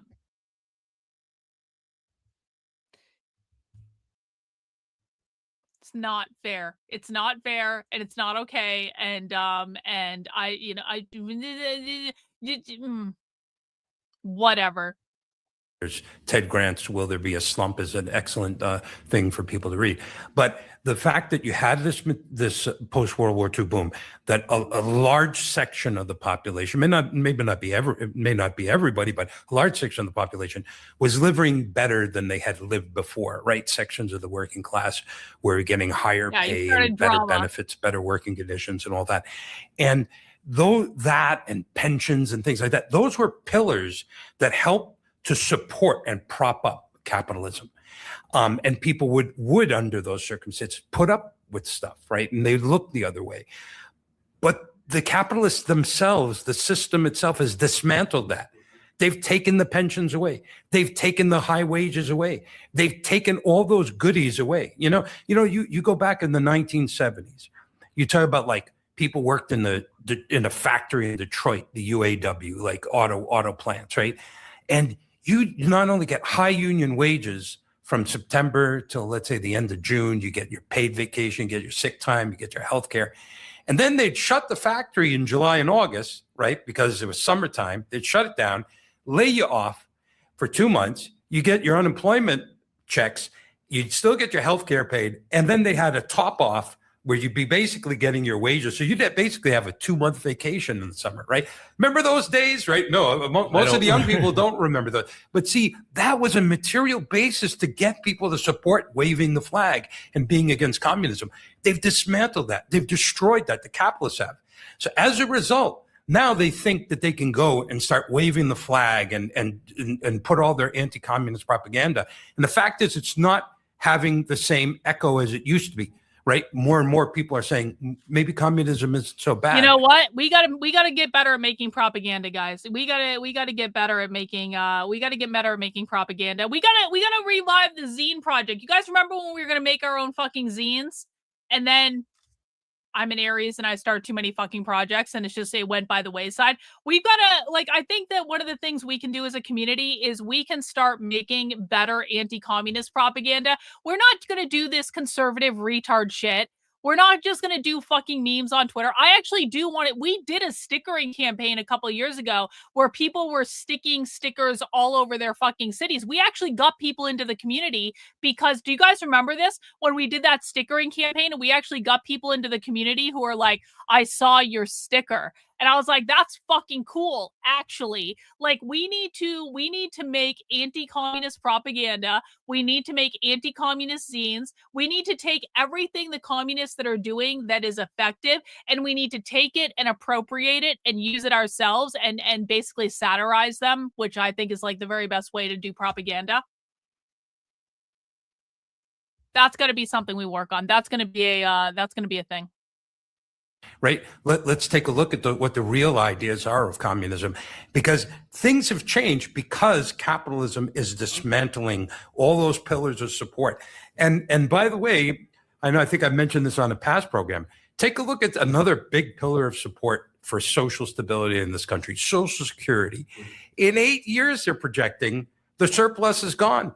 In 8 years, they're going to be making cuts if they don't change anything, some 30%. 25-30% cuts in Social Security checks.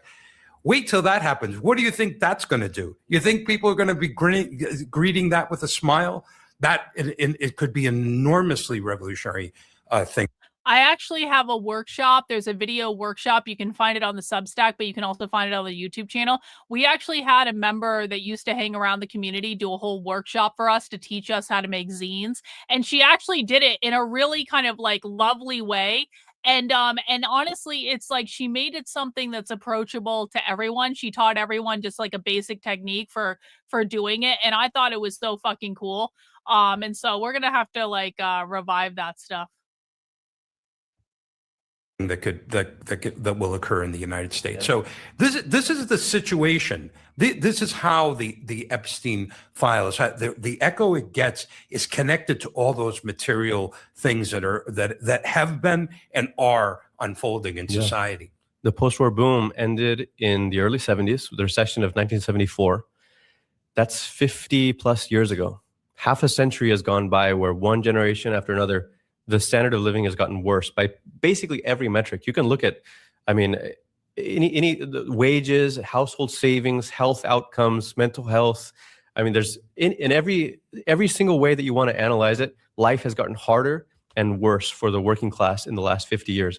But that's been a gradual thing. It's like the frog in boiling water, right? You print them out or you distribute them online, either way. So gradually that you don't recognize it because it's one generation at a time.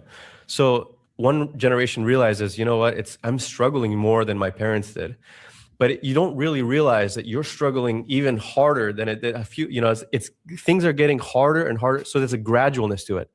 But the thing that dialectics shows us is that gradual change, that accumulation, eventually it reaches a tipping point where something that was gradual and maybe imperceptible, you couldn't really put your finger on it, but you sensed it. You just felt it in your bones. Then it just comes screaming out to the surface. That's what's happening now with the Epstein thing.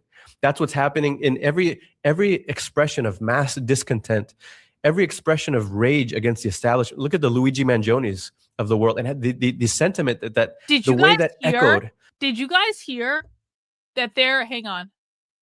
Look at the Luigi. Did you guys hear that they're doing a fucking musical, like based on Luigi? Did you guys hear about this? I feel like I saw this on Twitter this morning.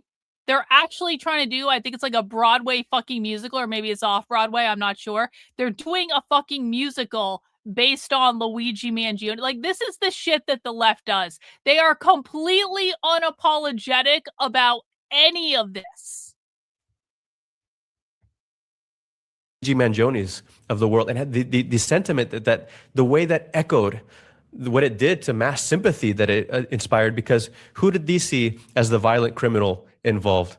The executive of United Health. I mean, think about what that means. Do not underestimate the anger of the working class, the level of their class consciousness, and the explosive nature of this. It's still waiting for a spark. In fact, that was one of the things that the Financial Times said, is that That's what they're waiting for. It's still waiting for a spark. There's going to be some sort of spark that lights the revolution. That is what they're waiting for. That is what they're organizing for. I mean, think about what that means. Do not underestimate the anger of the working class, the level of their class consciousness, and the explosive nature of this. It's still waiting for a spark. In fact, that was one of the things that the Financial Times said, is that they said a Mussolini or a Vladimir Lenin would be rubbing their hands together by seeing this Epstein scandal as a spark waiting for as an event waiting for a revolutionary spark. Damn right. I say this is, you have to actually look at this for the revolutionary potential that it contains. And our task as communists, as Bolsheviks, as conscious revolutionaries trying to prepare a revolution. No. This is Mike, no offense. I really don't mean any offense. This is what we call a conservative retard take. This is when conservatives play the victim. Well, we could do this stuff, but they're just gonna block us and censor us, and I don't. Why would we even try? Like, bro, like either do or don't do. I don't want to hear. And again, I don't mean this to you specifically. I'm more so making like a general point, because I'm not trying to make you feel bad, but like, I am so fucking sick of conservatives making excuse after excuse after excuse after excuse after fucking excuse for why they can't do things. Well, they're just gonna censor us. And well, you actually don't know that. Do you know how much shit I've gotten away with on YouTube that has been completely fine and hasn't been censored at all in any way? And it's just like, it's a great way to undercut yourself and to not even be able to like start putting in any sort of effort at all to say, well, we could do this, but they're just going to censor us. Like literally, like, no, do it or don't do it. You have no idea what's going to happen until you try actually doing something, and stop making excuses for why you can't do shit. Is to make maximum use of that spark. Make maximum use of these. I mean, we have comrades from coast to coast. I say they should dive into the Epstein thing, strengthen your stomach, but dive into this and become well-versed in everything that's happening, so that we can use this to communicate for years down the road. Because the Epstein scandal and what this means about the ruling class, it's going to be planted deep in people's consciousness, and it's going to be a factor in the future revolution. Yeah, we by the way, we object to mixing Mussolini with Lenin, because Lenin was a fighter for liberation, and Mussolini was a fascist and basically a tool of the ruling class. The liberals say anyone who's an enemy of the system, they just lump them all. Yeah, exactly. That's what they. But it's like, it is also really telling that if Guys, I got to run to pee real quick. I'm going to be right back. I'm just going to let this play. Let me know if I miss anything. you go back in the post-war period during the boom period, if you were to look at the right wing politically, the rank and file in the 60s and the early 70s, those people were basically content. That was part of what made them right wing, was that they wanted to preserve what they saw, in the United States. Now the right wing is very angry. The left is angry. Everybody is angry, and it's a sign of the decline. But I do want to say this, that yes, the working class is starting to learn, it's starting to draw conclusions, but it also, another thing you should think about is the power that it has, because this recent battle in Minneapolis shows you the power of the working class. It was the power of the working class, not even fully mobilized, frankly, not even fully mobilized, which forced Trump to pull Bovino out, to pull Nome out, and then to pull the lion's share of the ICE agents out. A significant drawdown has already been underway this week and will continue to the next week. Now, we're not saying nothing to worry about in Minneapolis now, the ICE is gone. We're not saying that. As long as the bourgeois are still the government, there's always something to worry about. But still, that was a victory. And that was a victory that was attained by the power of the working class and the class balance of forces being heavily on the side of the working class, even without a revolutionary leadership. Yeah, we published a sort of balance sheet of this experience, 10 points, basically just summarizing the main takeaways from this experience, because it's important that we go through this and just wrap our heads around the significance of it. It was historic in so many different ways. The level of class consciousness, of class organization, the workplace ferment, the discussions towards embryonic initiatives to take control of the workplace against the will of the managers, the connection between workers in one workplace and another, all the signal chats, the patrol groups, the neighborhood organizing. I mean, in some ways, you had elements that if you had followed them to their logical conclusion, you would have been talking about Soviet organizations, you would have been talking about dual power. So one of the takeaways is this shows how advanced the American working class is, the potential for this kind of struggle that exists not only in Minneapolis. The Minneapolis workers are showing the way, but that potential is there. It's latent in every American city. You can have this spread.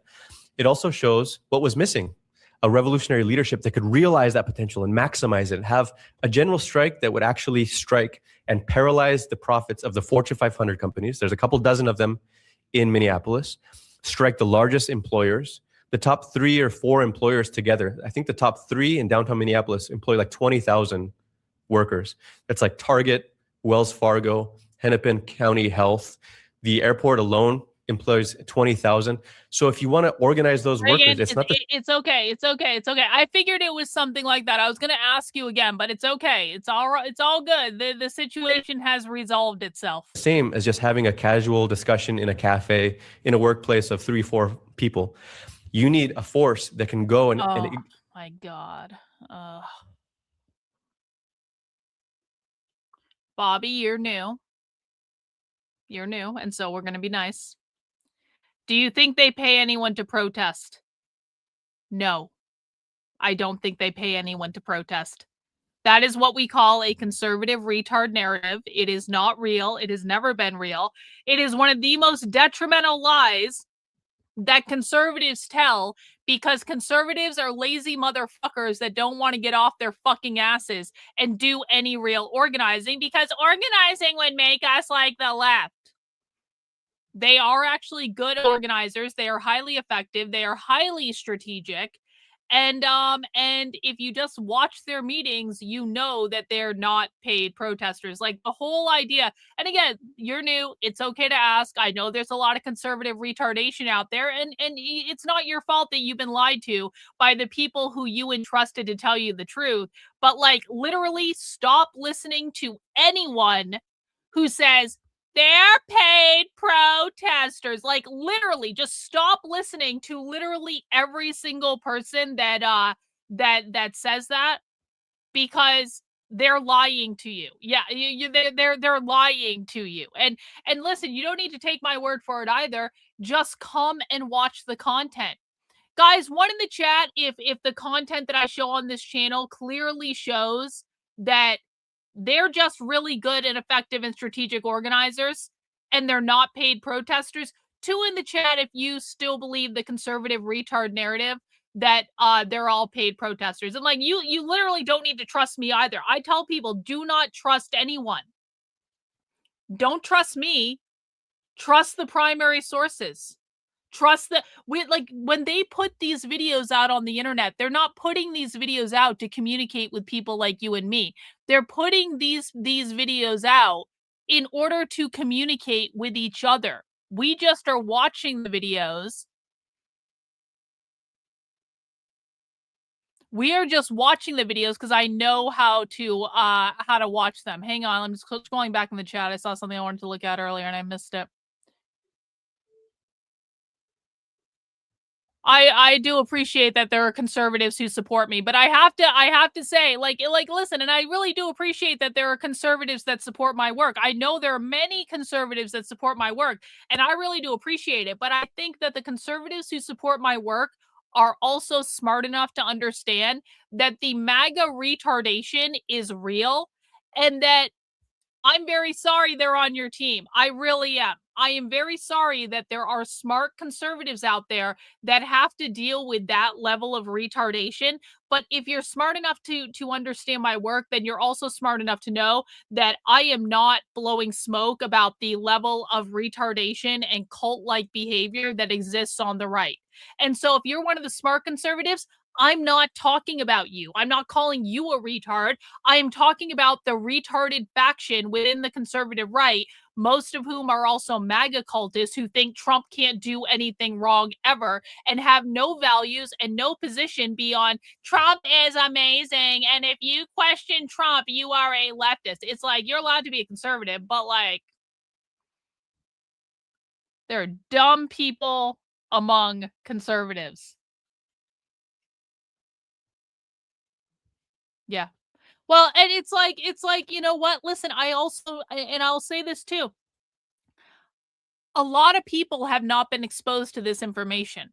For a lot of people on the right, they simply have not been exposed to this information, again, because the conservative media sphere does not show them this information. And so with a lot of people that don't understand this stuff on the right, it's not that they're retarded, it's not that they can't learn, it's not that they're incompetent in any way, it's that they literally just have not been exposed to the information. And so it's kind of like you have to take the information in small batches. Like if you take in too much of this information like in really quick order, it's going to drive you crazy, okay? And so like with cases like this, it's like you helping your husband to understand it. That's exactly what needs to happen. That's exactly what I hope is going to happen, that I put this content out there, that people see it, and then you guys go teach the people in your life this information, because it's like, if they haven't been, there was a time when I wasn't exposed to this information too. There was a time when many people in this chat weren't exposed to this information. But the problem is there are a lot of people who have never been exposed to this information that refuse to sit down, shut the fuck up, and listen. They refuse. They just talk and talk and talk and talk and regurgitate the same talking points that they learn from their influencers over and over and over again. And they are simply not capable of taking in the information. And it's like, we can't have those people around. They are nothing but a distraction. They cause so many fucking problems. They disrupt every fucking stream. They argue every fucking thing. They think they know everything when in fact they know nothing. It's like they don't know basic information, but they're always like pounding their chest. 1776. It's like no amount of evidence is going to change their minds. And they refuse to engage with the actual information. And so what I'm trying to do is find people who want to engage with the primary sources and actually just like really hinge into reality on this. This is not about advancing a narrative. This is not about like shilling a certain set of talking points. You guys always have access to the primary sources and you can decide what you think. Like, again, don't trust me. Don't trust anyone. Trust the primary sources. The primary sources do not lie. All right, guys, we got a surprise coming up in about 7 minutes. Actually, give me 1 second here. Give me 1 second. I'm just going to do something real quick.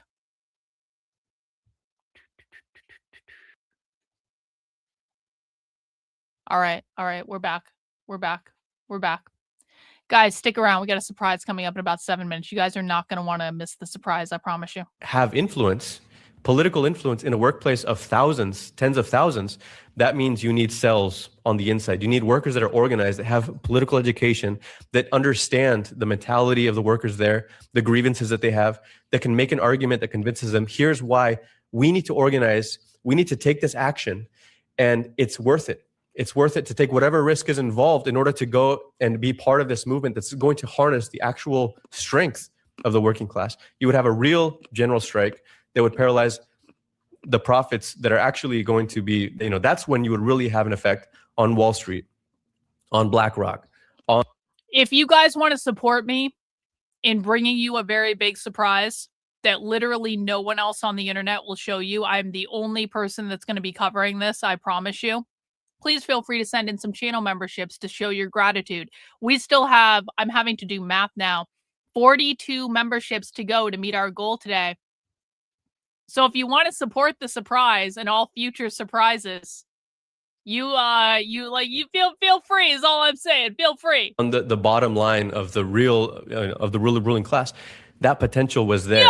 But you can see what was missing is an organization that's a little larger than ours, but that's basically a further down the road of what we're doing. You need to prepare the cadres, you need political education, you need roots in the working class, and you need those cells in place. The cadre are the leaders in the organization. The cadres are like the general, the people that are the lead organizers of the revolution.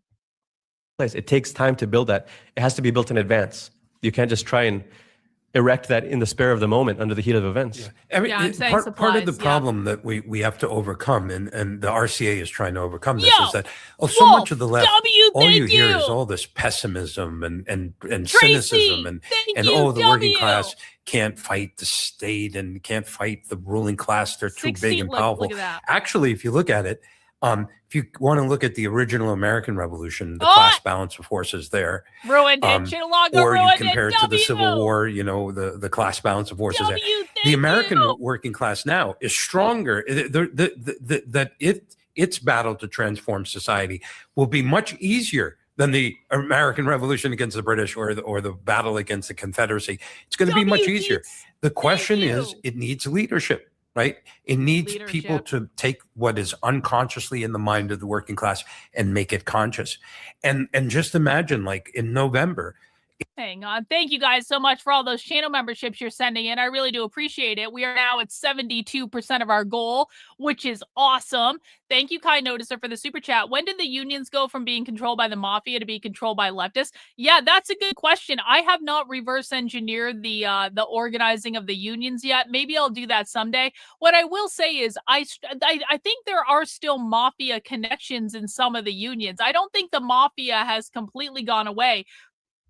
But certainly the unions have been largely hijacked by far left organizers because, again, organizing is what they do. And again, you can just go onto the union websites to see this. Look at the meetings they're having. Look at the actions they're engaging in. I'm not telling people anything that isn't public information, but this is a very good question. I have not reverse engineered all the history yet. I have other projects I'm working on right now, but maybe I'll do that one someday. Maybe it's going to become an important one. So that is actually a really good point. Goro, thanks for the Rumble rant. Karlyn is so base. Nobody for president. Yeah, I actually got this shirt. If you missed the opening of the stream, I actually got this shirt in a communist bookstore in Seattle.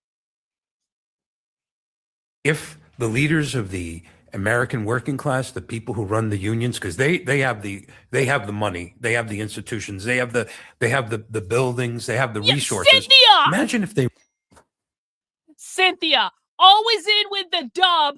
Goro, 5 channel memberships over on Rumble. W's to Goro as well. Cynthia and Goro have gotten us within measurable grasp of our goal for tonight. We just got another 25 channel memberships. That brings us up to 97 channel memberships so far today. So that means if one single person sends in 5 channel memberships, that is our goal, folks. So thank you, Cynthia. Super, super generous. Cynthia, the queen, the fucking legend of Cynthia. We appreciate you too, Goro, of course, over on Rumble. And Old Sub loves being the one to push us across the finish line. W's in the chat. Old Sub Sailor. We appreciate it. As always, bro, you rule. Another goal-setting day. Another 107 members of the channel. So far, you guys still could get more. Yo! Foznauts, 20 channel memberships. What a fucking legend. Thank you, Foznauts. W's for that. You guys are the best. I have the best fucking community on the internet. And it's not even close. And guys, please just give me a second, if you will. Please, please, please. Just give me a moment, please. Just give me a moment.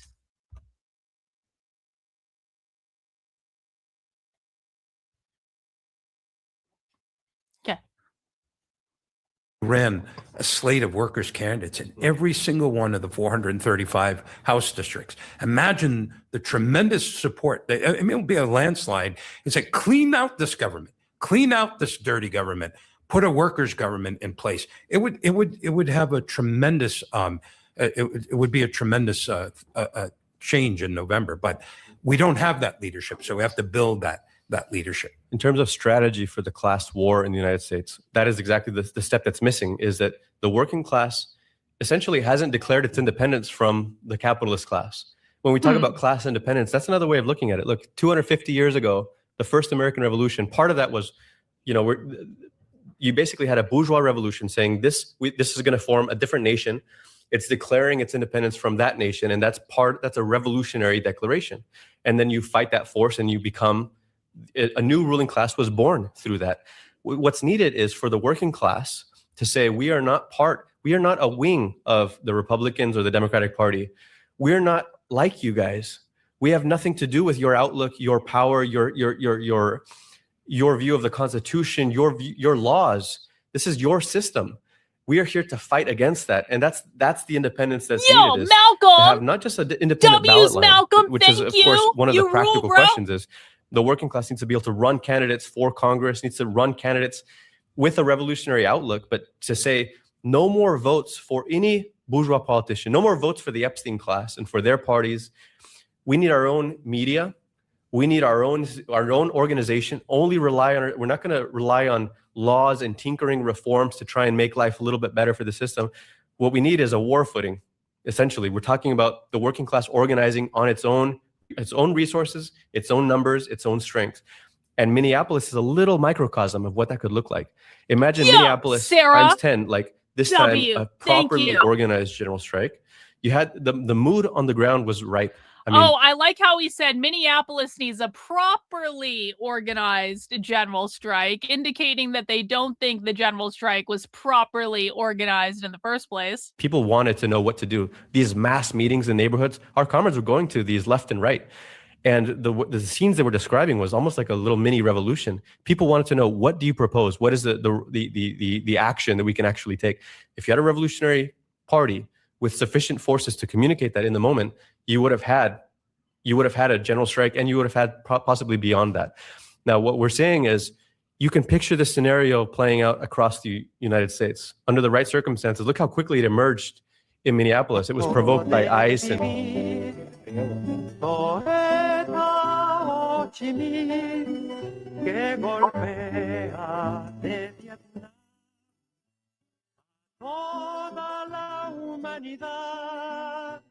Ningún cañón borrará el surco de tu arrozal, el derecho de vivir en paz.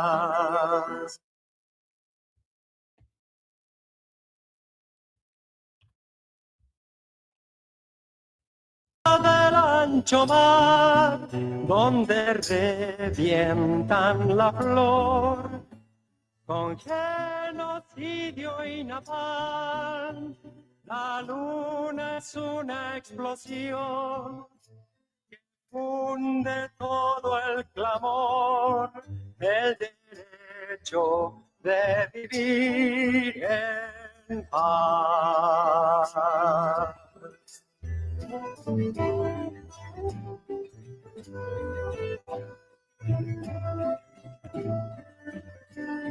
Welcome to a very public spy stream, everyone who's ready for spy stream tonight.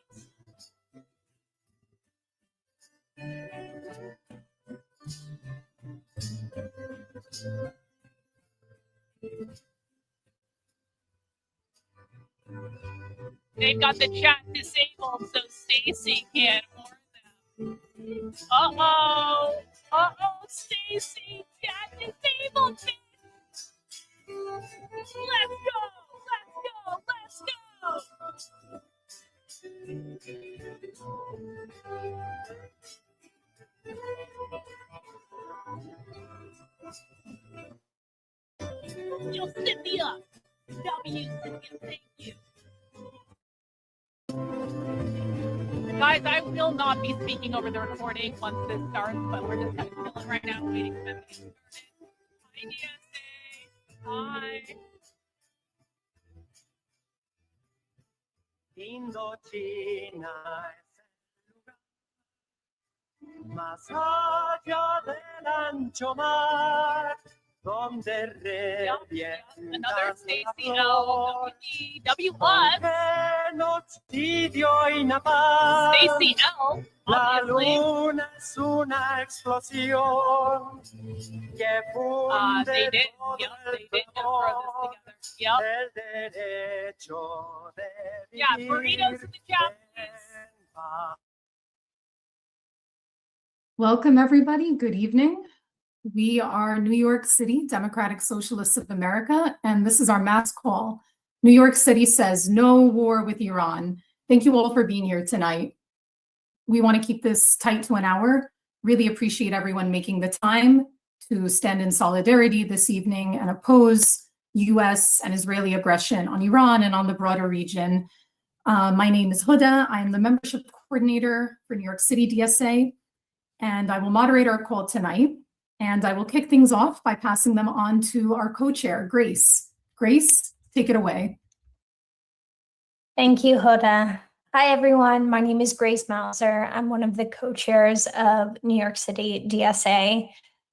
And when I heard about the strikes that happened in Iran, and honestly, when I've heard about the wars happening, that Trump is escalating everywhere, I feel despair and powerlessness in a way that I rarely experience anymore as a leftist. I think this is because foreign policy power seems continually out of reach for leftists, and it remains an area where we are possibly the least organized and the least powerful. But everyone here is a participant in the largest socialist movement the US has seen in a century. DSA has 14,000 members in New York City and over 100,000 nationally, and countless more fellow travelers. This means that we have a responsibility to organize at home and to pressure those in power, and ultimately change those in power, to enact socialism here and to end imperialism abroad. But we know that these two goals are deeply related. Foreign wars are used by fascists to consolidate power at home. And make no mistake, Trump is doing exactly this, and our job as socialists is to fight it. Right now, congressional leadership, including and especially Democrats, are not willing to stand up to our fascist president. Even as he drags us into war after war and tramples on congressional authority, they are still cowards. But we know that all hope is not lost. With some Republicans opposed to the war, I think there's a real chance that at least one house passes the War Powers Resolution, and it's our job to help keep that pressure up. We are, as part of this call, encouraging everyone to send letters to their congressional representatives to do exactly that. But as socialists, we also won't stop at merely pressuring Congress. We are committed to changing Congress and all the halls of power. We have to elect leaders who know war will not liberate Iran or any people anywhere. Violence merely begets violence, and our bombs and our troops will deepen suffering, strengthening the forces of reaction, and shrink the space for resistance in Iran. To me, the most meaningful solidarity the US left can offer the Iranian people and people under siege everywhere is to stop this war and confront the authoritarian project driving it. We have to show our solidarity by using every tool available to restrain Trump and his power to wage war and defeat the political forces that for decades have been making endless wars possible. It's our duty to fight imperial aggression, to stand with people resisting repression everywhere, and to help build a future that is truly grounded in peace for Iran and for ourselves.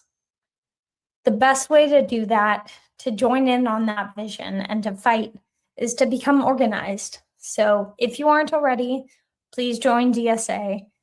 Please send a letter to your congressional representatives. And also, please power people who will actually challenge the authoritarian forces driving endless wars out of Congress.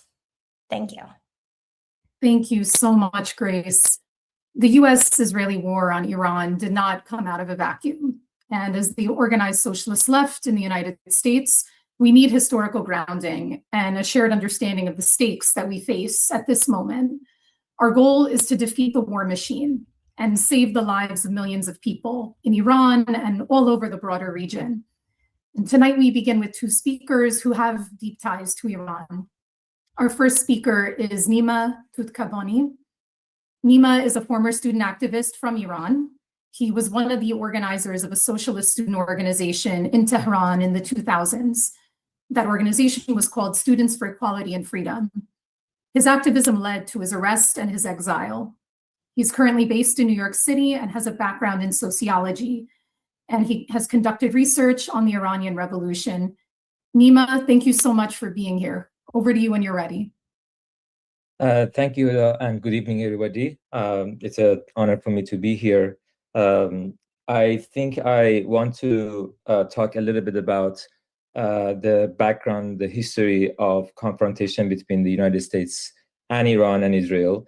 But just in the interest of time, I think I'm just going to mention the turning points, the older basically turning points, which I assume that many people are familiar with, and focus on the more recent developments.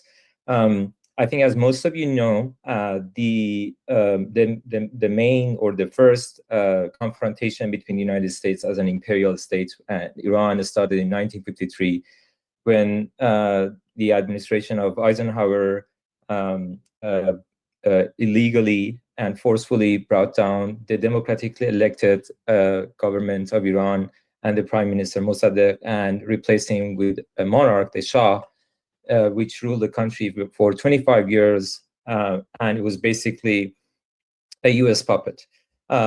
As a result of that coup, and obviously many other factors, in 1979, there was a revolution, and in which many different actually political actors participated.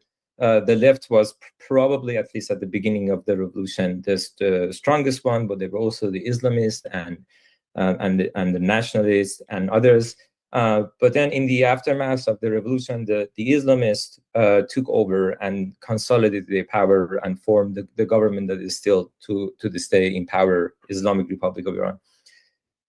In the early days after the revolution, the Iranian revolutionaries were very skeptical about the US and US role and US intentions, and I think rightfully so, given the background. But in a kind of a strange turn of events, they took over the US embassy in November 1979, which led to the hostage crisis, which, again, I'm just going to skip and not go to the details because I assume that many people are familiar with this. And then after the hostage crisis, Iran got into a war, an 8-year-long war with Iraq under Saddam Hussein. And I think almost all the historians and commentators agree that that war was kind of supported, or Saddam Hussein was basically somehow encouraged by both many other Gulf countries and also and the United States to attack Iran. At the end of the war, Iran is trying to basically establish itself, the government of the Islamic Republic, and reconstruct the country. It's been like 10 years of revolution and war.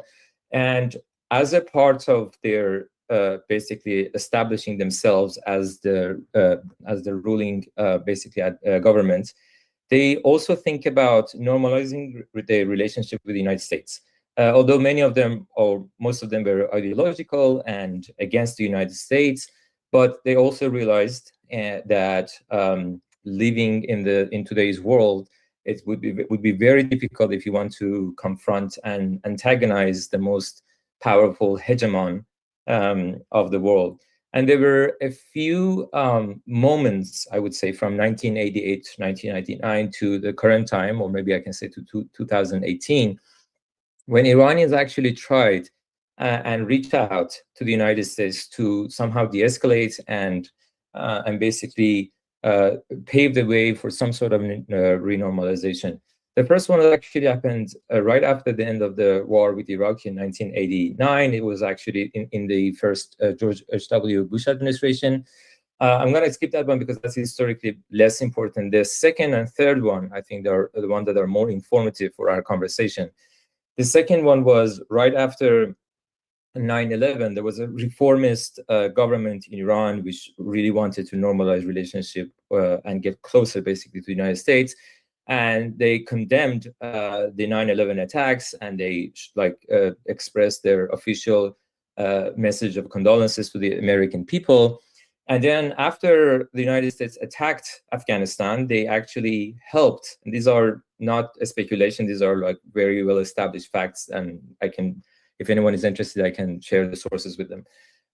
The Iranian forces cooperated with the United States in Afghanistan to fight Taliban. And the reason was that Iranians were actually supporting and funding the anti-Taliban forces in Afghanistan for a very long time. And US actually needed Iranian intelligence to fight Taliban. And the idea, the understanding in the Iranian political elite was that this is a way for us to build some sort of trust with the United States. But what happened was, after about 2 years, the United States decided to attack Iraq. And then President Bush, in that very famous speech, declared Iran, Iraq, and North Korea as members of the axis of evil.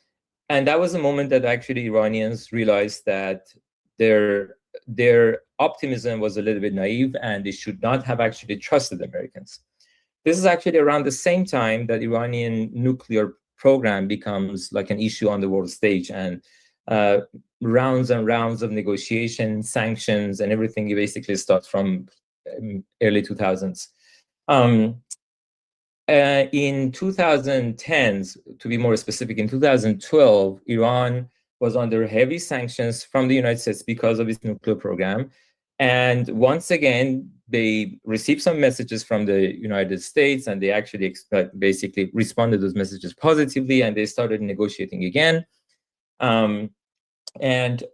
They basically signed a deal which was called JCPOA, Joint Program, JCPOA. I can't remember actually what it's short for, but it's actually known for Iran deal, which actually limited the Iranian nuclear enrichment, but also at the same time relieved a lot of sanctions, lifted a lot of sanctions. And that deal was in place until 2018, when Donald Trump, with no reason and with no justification, came out of it and reimposed sanctions. And Iranians, I think understandably, gradually also walked away from the commitments according to the deal. Trump thought that with pressuring Iran with sanctions, it would basically make them submit to his will, or giving a more favorable deal, which is actually what didn't happen. And he, as recently Steve Witkoff said, he was actually very frustrated and kind of baffled why Iranians actually do not give up to the pressure. Then there was, in Trump's first administration, there was another round of confrontation when Trump killed a very high-ranking Iranian General Soleimani, which actually brought the U.S. and Iran very close to war. And then after he left office and came back, Iranians gave it again another try. And this was back in early days of Trump administration. He signaled that he wanted to work with Iran, and they started negotiating again. And negotiations were actually going on for some time, and it actually seemed like the negotiations were getting somewhere. But at some point, and obviously here just on a speculation, but I think it's a valid speculation, as a result of the pressure from Israel and lobby of Israel, Trump actually changed his mind and decided to attack Iran in June of last year. And the idea was that they can attack Iran and they can take down the government, and that would be an easy thing to do because they thought that when they attack Iran, the Iranian people would rise up and overthrow the government. That didn't happen, and Iranians basically were able to withstand that attack. And after that, I think it was kind of known that that was a moment of crossing the Rubicon, because they thought that after that attack, Iran had threatened before that it may change its nuclear doctrine and it will actually go and make a nuclear weapon. They thought, I think, in the thought of American administration and the Israeli government, they had to go back and finish the job. And they had tried many different things. Like in January, you remember, there was a massive protest, which was caused by economic disruption. And Secretary of Treasury of the United States actually admitted openly that the US was involved by blocking some of the Iranian money in the UAE. Basically, they created a shortage of dollar and an economic shock, which led to that turmoil. And then they were hopeful that in January they could actually use it as a justification to go and attack Iran, but the Iranian government suppressed the protests. And then after 2 months, they found themselves in the situation that they had to go and do it anyway. I just want to wrap up. This is obviously an ongoing war, and no one actually knows what's going to happen. But I think one thing that I want to highlight is that in the last 3-4 days, one thing that has been clear is that this administration not only doesn't have any legal or moral justification for starting this war, it doesn't have any plan. And I think the reason that this is important is that they actually have entered the war, a long war without a plan, and they're going to have to continue, and they're going to have to put more resources, then they're going to have to create more of a catastrophe in Iran, and they're going to have to get more and more American soldiers killed, which is, I think, the thing that we as socialists here, we should probably focus the most. Thank you. Thank you so much, Nima. I'm really honored to introduce our next speaker, who is a dear friend and comrade of mine for many years. Alexander Jabari is an associate professor of Asian and Middle Eastern Studies at the University of Minnesota. He's joining us from Minneapolis tonight. Alexander, over to you. Thank you, Huda. Hi, everyone. I think we all already know why it's so crucial to oppose this war, just as we've opposed other US wars of regime change. But this is even worse because I think the US and Israel's aim is not regime change, but regime collapse. They want to break the Iranian state and to turn Iran into something like Libya or Syria, a failed state that is too internally divided and dysfunctional to even be able to serve its people, let alone to create problems for American and Israeli interests in the region. So stopping this war is really an existential issue. So there's two crucial things we on the left need to understand about Iran right now. One is that in the past years, the Islamic Republic's popular legitimacy has eroded for a number of reasons. And this has been especially true during and after the latest round of protests in January and February of this year, and the state's violent repression of protesters, which only deepened the state's legitimacy crisis. Of course, it absolutely still has supporters as well, but some of its traditional bases of support have really shrunk.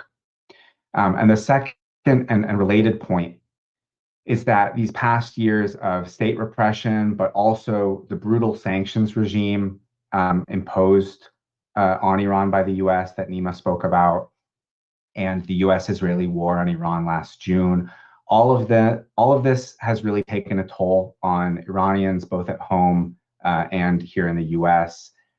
Damaged is the word I've been using a lot to describe the Iranian community right now. Trauma is a word that gets thrown around maybe too easily or lightly these days, but I think it's really, we're talking about communities of people who have been traumatized by all of this.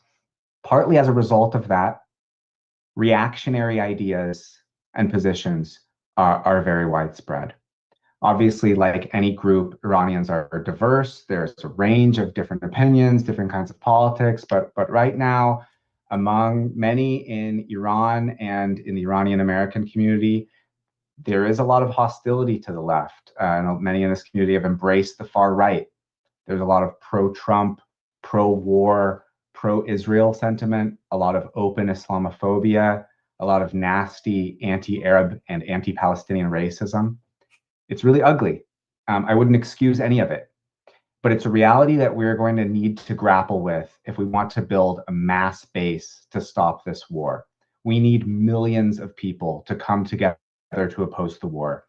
And to do that, we should keep the focus on why the war is bad for ordinary Americans. It's bad for Iran. It's bad for Iranians. We should avoid letting the anti-war position be seen as a referendum on how do people feel about the Iranian government. I think we all understand, and probably many or all of us share the desire to avoid demonizing Iran at a time when it's under this imperialist assault. We just have to tread carefully as we do so, or we risk alienating Iranians and others if we were to come across as taking a position really on the Islamic Republic. I think this has been a significant contradiction within the US anti-war movement over the past 25 years that I've been involved since the invasion of Afghanistan in 2001 and Iraq in 2003. This contradiction especially came to a head during a kind of weaker period of the anti-war left, during the US interventions in the 2010s in Libya and Syria, when a lot of diasporic communities who had suffered under these repressive regimes felt alienated from an anti-war movement that very rightly opposed US intervention, but we were perceived as being uncritical of those regimes that were targeted by US imperialism. And that turned off a lot of Syrians, Libyans, and others. So walking this fine line that opposes war, but does not take a position on the Islamic Republic, I think it's really important for principled reasons, but also just for strategic reasons. And so I'll conclude by saying that organizations like Cuban Americans for Cuba, or the DSA's own Cuban solidarity efforts, these are a really good model for us. These have been doing really admirable work in reaching out to Cuban Americans to involve them in the fight to end the US embargo on Cuba. And I think that they have done so by being sensitive to that community.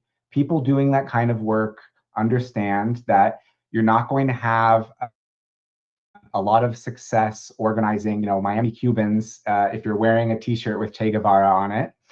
And I think we need to cultivate a similar sensitivity to Iranian Americans who are now, I would say, a kind of analogous community to Cubans, politically and structurally in a kind of similar position to Cuban Americans.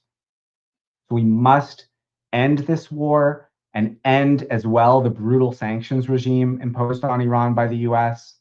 And in order to do so effectively, we should think carefully about our messaging and our language and our slogans so that Iranians can feel that they can be part of this mass movement and we can build as broad a coalition as possible to stop the war. Thank you. Thank you so much, Alexander and Nima, for grounding us in the history and in the stakes of this moment and what we should be doing. I want to draw everyone's attention to the letter tool that we have just put up in a QR code. We have also linked to it in the chat. Please write to your representatives. The Congress is going to be voting on a war powers resolution this week. It is critical that we send a message loud and clear, especially to those members of Congress that we are constituents of that have not yet committed to take a stance against this brutal war of aggression against Iran. Tonight, I'm happy to introduce members of New York City DSA's electoral slate that are running, among other things, on a platform against war, for peace, and for international solidarity. These are three incredible women that are all DSA members that perhaps need no introduction, since many of us are hard at work knocking doors and phone banking for them. We are honored to have first New York State Assembly member Claire Valdez. Claire currently represents Assembly District 36, and she is also running for the US House of Representatives in Congressional District 7, which covers parts of Brooklyn and Queens. Claire, whenever you're ready, over to you. Okay, thank you all so much for being here and gathering together on short notice. Thanks to our speakers who are sharing incredibly necessary context. And this is a moment of real needed solidarity. So my name is Claire Valdez. I am running for New York 7 in New York City. And I want to start off by saying that liberation will never come from American bombs, and neither will democracy. The US has for decades waged wars with no justification against the global majority on behalf of the billionaire class. We see it in the sanctions around the world that only hurt regular working people. We see it in the embargo that is choking Cuba right now. We see it in the system that wages war so it can extract fossil fuels without limits, leaving the working class with a planetary crisis. We see it in the basically bipartisan support for the genocide in Gaza that continues to this day. And now we're staring down World War III after decades of invasions, failed regime changes, and deposing democratically elected leaders, all driven by the same underlying theme: serving the interests of the super rich. We're in the middle of an affordability crisis that neither party has been able or willing to deal with. Trump's Recording in progress. Reckless foreign policy is only making it worse. Right now, hundreds of billions of our taxpayer dollars are being funneled to private contractors, Lockheed Martin, Boeing, Raytheon, to name just a few.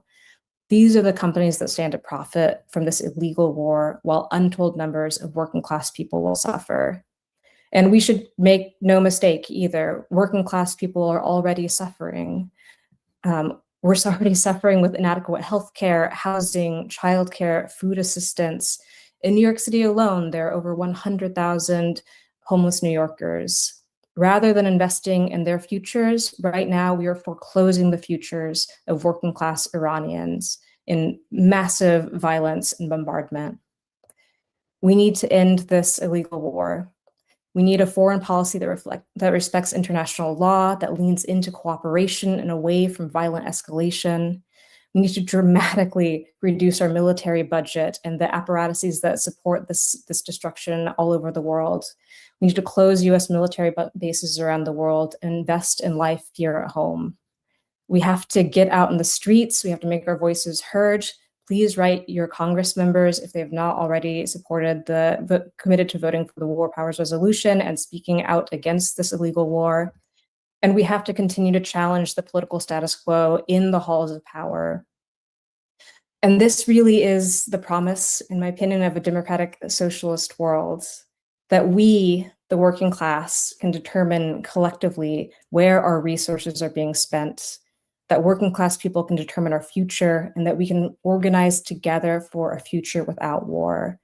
Solidarity forever. Thank you so much again for being here tonight and for taking action this moment. Thank you so much, Claire, for being with us. Again, I want to point to the letter tool. Please send a letter to your representatives. It is so important that we stop this while we still can. I would like to introduce our next speaker. Our next speaker is Daria Lisa Avila Chevalier. Daria Lisa is running for the US House of Representatives in New York's District 13, which covers parts of Upper Manhattan and the Bronx. Daria Lisa, over to you whenever you're ready. Hi, good evening, everyone. Thank you all so much for having me. Thank you for organizing this on such short notice. My name is Daria Lisa Avila Chevalier, as Jorge said, and I am a Democratic Socialist running for Congress in New York 13 in Uptown in the Bronx. And Like all of you, I'm here today because, like most Americans, horrified to watch this country drop bombs on Iran, violence that has already claimed the lives of hundreds of people, including so many children. This is happening at a time when our own communities, my own community, is suffering, and when we lack adequate housing, when cost of living is soaring, when a trip to the grocery store costs more and more each time. And I'm here because as a socialist, I realize that this is a war fought for capital, for the profits of an insatiable war machine at the expense of everyone in Iran, in the broader Southwest Asia and North Africa region, in the working class communities here in the United States. And when our country goes to war, it is the working class communities of color who are fed into that war machine. We are all made less safe by this war that our taxes are funding. I'm running for Congress because our leadership has let us down. This war is no exception. Schumer and Jeffries fought for weeks against the War Powers Resolution that tried to prevent this very senseless attack. Schumer and Jeffries have both said that Trump needs to make his case to the American people about this new war, as though the problem were a procedural problem, as though it's okay to drop bombs on brown babies as long as you fill out the right paperwork, that it is not leadership. That is not leadership, that is cowardice, and it is complicity. And Americans have spoken very loudly and very clearly that we want no war with Iran. Congress needs to assert its authority to stop this illegal war. And I may be one of the younger folks running for Congress, but I am old enough to remember the war in Iraq. Give me 1 second, sorry. The war in Iraq, and how the Bush administration manufactured consent by peddling fictitious claims about weapons manufacturing. So how, as the Trump administration is doing now, they tried to argue that we could bomb for democracy or for freedom. And we know that was a lie that resulted in the deaths of over 1 million people, 1 million entire universes gone. A lie that has kept the American people fighting forever wars, a lie that has arguably gotten us into this new senseless one in Iran. And I'm reminded by the George Orwell quote, "The war is not meant to be won, it is meant to be continuous." But while they refuse to learn from history, we cannot afford to do the same. We must remember that the so-called war on terror justified the dramatic expansion of domestic surveillance operations, especially against Muslim communities here. It was in the name, and it was in that name that ICE was formed. And today we are witnessing a dramatic expansion of the very same enforcement apparatus, the widening of surveillance nets, the shrinking of all of our freedoms. And as the US bombs Iran, it is expanding its domestic surveillance operations. $30 million was just allocated for Palantir, for AI enforcement. $30 million of our money, the money of working class people, to corporations whose reason for being is our repression. And Trump boasts about having the biggest military budget in American history while cutting funding for food stamps and for Medicaid. This administration has spent trillions of US taxpayer dollars to kill other people's children, whether it is in this war in Iran or funding the genocide in Gaza. And not only is that expenditure morally reprehensible, it is money that isn't going towards affordable and dignified housing for Americans. It is money that isn't going towards high quality public schooling. It's money that isn't going towards universal childcare or for a Green New Deal or for Medicare for all. We want our money to go towards life and not death. And we want our investments to go into our babies, not bombs. So let me be unequivocal. I stand with the Iranian people and their right to choose their own futures. But as Iranian author Sahar Dajlani says, if your vision of liberation comes only through the destruction of innocent lives, then it is not freedom you're after. Because just like Iraq, this war will do nothing but destabilize the region and cause mass suffering to countless people. Another crisis that threatens global trade will lead to higher food and energy prices. Another war that will trigger retaliation and prevent any path towards lasting peace. These attacks serve to destabilize the region and embolden Israel to continue its genocide of the Palestinian people in Gaza and to continue its aggressive actions in southern Lebanon. Netanyahu and Trump are cut from the same fascist, imperialist, warmongering cloth. I came to this political moment as an organizer, as someone who has spent much of her adult life combating American imperialism. And I've been organizing and advocating for Palestinian human rights, and advocating for divestment from Israel's apartheid since I was quite young. I spent a summer in Palestine and I saw firsthand the violence that Palestinians are subjected to daily. And that summer was the same summer that Michael Brown was killed, and the summer that I began to see even more deeply the connection between the ways in which our tax dollars are mobilized to repress communities abroad and how surveillance and police violence plays out right here at home. It led me to organizing on campus, to organizing with BYP 100, to Families for Freedom, and many other organizations that were fighting back against the state-sanctioned violence that was inherent to these systems of detention, of incarceration here in the US, alongside with the organizing I was doing on Columbia's campus, both before and during the encampments. And I've known for a very long time that we cannot separate the war machine from the injustices that we experience here at home. And as the US begins another senseless war, I'm committed to fighting that too.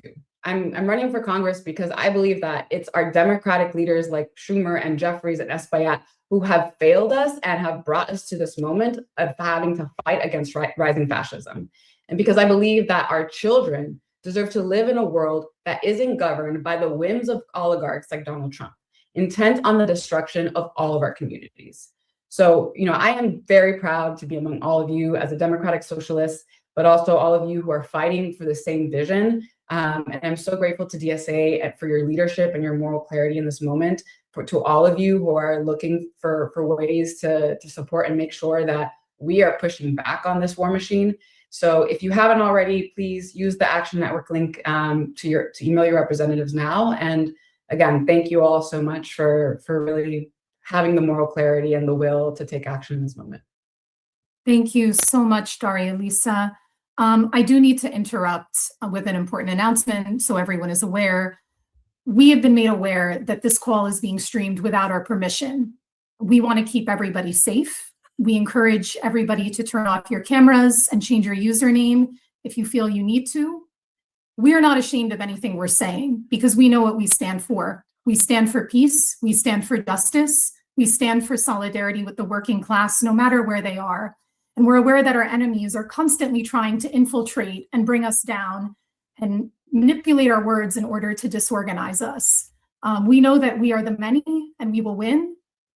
We want to make sure everybody on this call is safe. Do what you need to do in order to keep yourself safe. I do want to let everybody know that, as you know, Daria Lisa and Claire are both running for Congress. Congressional runs do not have matching funds. It is very important that we send both of our champions to Congress to fight back against the war machine and win the vision of peace and solidarity that brings all of us to this work. In addition, we are fundraising for our next speaker, who is running for State Senate District 12 in Queens, Abir Kawes. You can also donate to her at this link. But for now, I would love to pass the mic over to Abir. Thank you so much for being with us. Thanks so much, Huda. Salam, peace, everyone. Thank you all for being here. Like Huda said, my name is Abir Kawes. I'm running for State Senate in District 12, representing Western Queens. And I first want to start with the question, why should a candidate for State Senate be on a call talking about war? We're meant to believe that these things are not connected, that the local is not connected to the global. Actually, the last time that I was on this mass call, it was just a little bit over a month ago, and we were talking about our comrades, Alex Preddy and Renee Good, who were killed by ICE and the movement that was happening in Minnesota. And I spoke about my father's own detention by ICE in the early 2000s, his incarceration for 3 years by ICE, and then being deported. And I want to connect that to what's happening today, because my father came to the United States in the early 90s, and my mother came with him. And the reason that they didn't go back home was because the Gulf War was happening at the time, and their families told them, do not return, it's not safe here. After that, they faced decades of surveillance and the eventual incarceration, deportation. In 2008, my dad was deported to Jordan. Now, my dad, who cannot come back to the United States, who's been separated from his family, is living in a war zone. this morning, I got a call from my family, and we were planning, what do we do about, my father? What do we do if missiles start hitting Jordan? And missiles have already been intercepted and hit communities in Amman, where he is staying, in the capital of Jordan. And right now, the Middle East is literally continually in a war zone. And so you see how the wars abroad are directly connected to the immigrants and the working class communities that we are fighting for each day. It's a cycle that is repeated. And when we are talking about the fight to abolish ICE, when we are talking about the fight for affordability, we have to talk about the conditions that bring immigrants here, the conditions that they are fleeing. We have to also talk about this administration, that so many elected officials will speak out against an administration, and they will say something like abolish ICE, but they will not say something like I am against the war or free Palestine. And we have to speak out about how we don't have a politics of consistency, because the administration that is making lives difficult for immigrant communities, that is making lives difficult for people of color, for working class communities, that is gutting their resources and telling them that these communities, poor and immigrant and working class communities, are stealing resources. They are actually spending our resources to fund a war machine. And so we as democratic socialists, whether we are in Congress, whether we are in our state legislature, whether we are in our city legislature, whether we are a district representative, whether we are on our school board, it's our role to speak out against all atrocities. It's our role to fight against all destructive policies, whether they are happening to the street vendors and the local streets of Queens, and the local streets of Astoria and Jackson Heights and Woodside and Sunnyside, or whether they are happening abroad. And that is a politics of consistency. And we know that that is a politics that so many people are interested in. Now, I'm part of a movement that was struggled with DSA, that was forged with DSA to bring this politics of consistency to the state legislature. I was part of developing the Not on Our Dime bill with then Assembly Person Zohran Mamdani, and that was also co-sponsored by Senator Jabari Brisport, who's one of our socialists in office. And we brought that bill to state. We told our state legislators that we wanted to divest from the war machine at our local level. It's the same ask where we don't want the pensions and the bonds that are, the bonds are invested for pensions for our public school teachers to be invested in war. And we don't want a flow of money going from New York State that is untaxed, raised by charities, to go to send settlers to steal Palestinian land. And we brought that to the state legislature. And until this day, we only have a handful of names signed on to that bill. And I will proudly say that most of those names, the majority of those names, are Democratic Socialist candidates who are in our Democratic Socialist electeds in office. And they are representing the hundreds, the thousands, and the millions of us who are hitting the streets each day. In fact, they are representing the will of their own constituents. Local elected officials should be representing the calls of their constituents. And it's not fringe for the working class or young people to be saying that they are anti-war and to be saying that they are also invested in a fight for affordability. We also saw that with the victory of Zohran Mamdani as mayor. We saw that people in the thousands were able to connect the threat of affordability, the threat that they are facing each day, to the billionaire class, and that they were voting for a politics of consistency. In fact, the attacks of Zohran, trying to say that he was somebody who was too focused and trying to attack him with asking him about Israel, we actually saw that when he actually focused on New York, the affordability crisis in New York, that people saw that as a politics of consistency, and they voted and they supported him. So this is the movement that we are part of. I'm proud to be part of a movement that in 2002, the elected official who brought so many of us into the DSA, so many of us into this movement, Bernie Sanders, he was one of the only senators, congressional senators, to vote against the war in Iraq. And we're part of that lineage, and we're part of pushing that forward, because we know that we need to fight for justice on every level. We need to change the status quo, which has allowed war and genocide to be perpetuated by the country that we live in, to be perpetuated by the taxes that we pay. So I'm really proud to say that I'm a democratic socialist. I'm really proud to say that I'm running as a democratic socialist. And I really believe that we are reflecting the will of the constituents and the masses on the ground. So I call you all to support our movement, to join our movement, because we are a movement of moral clarity and political consistency. Thank you all. Thank you, Adir. I am going to pass it over next to Gustavo, our co-chair. Hey, everybody. It's great to be here. What an amazing speech from our three candidates tonight. Abir killing it as usual. I'm always inspired to hear our Democratic Socialist slate respond to the moment. I want to re-up our ask to donate to the slate.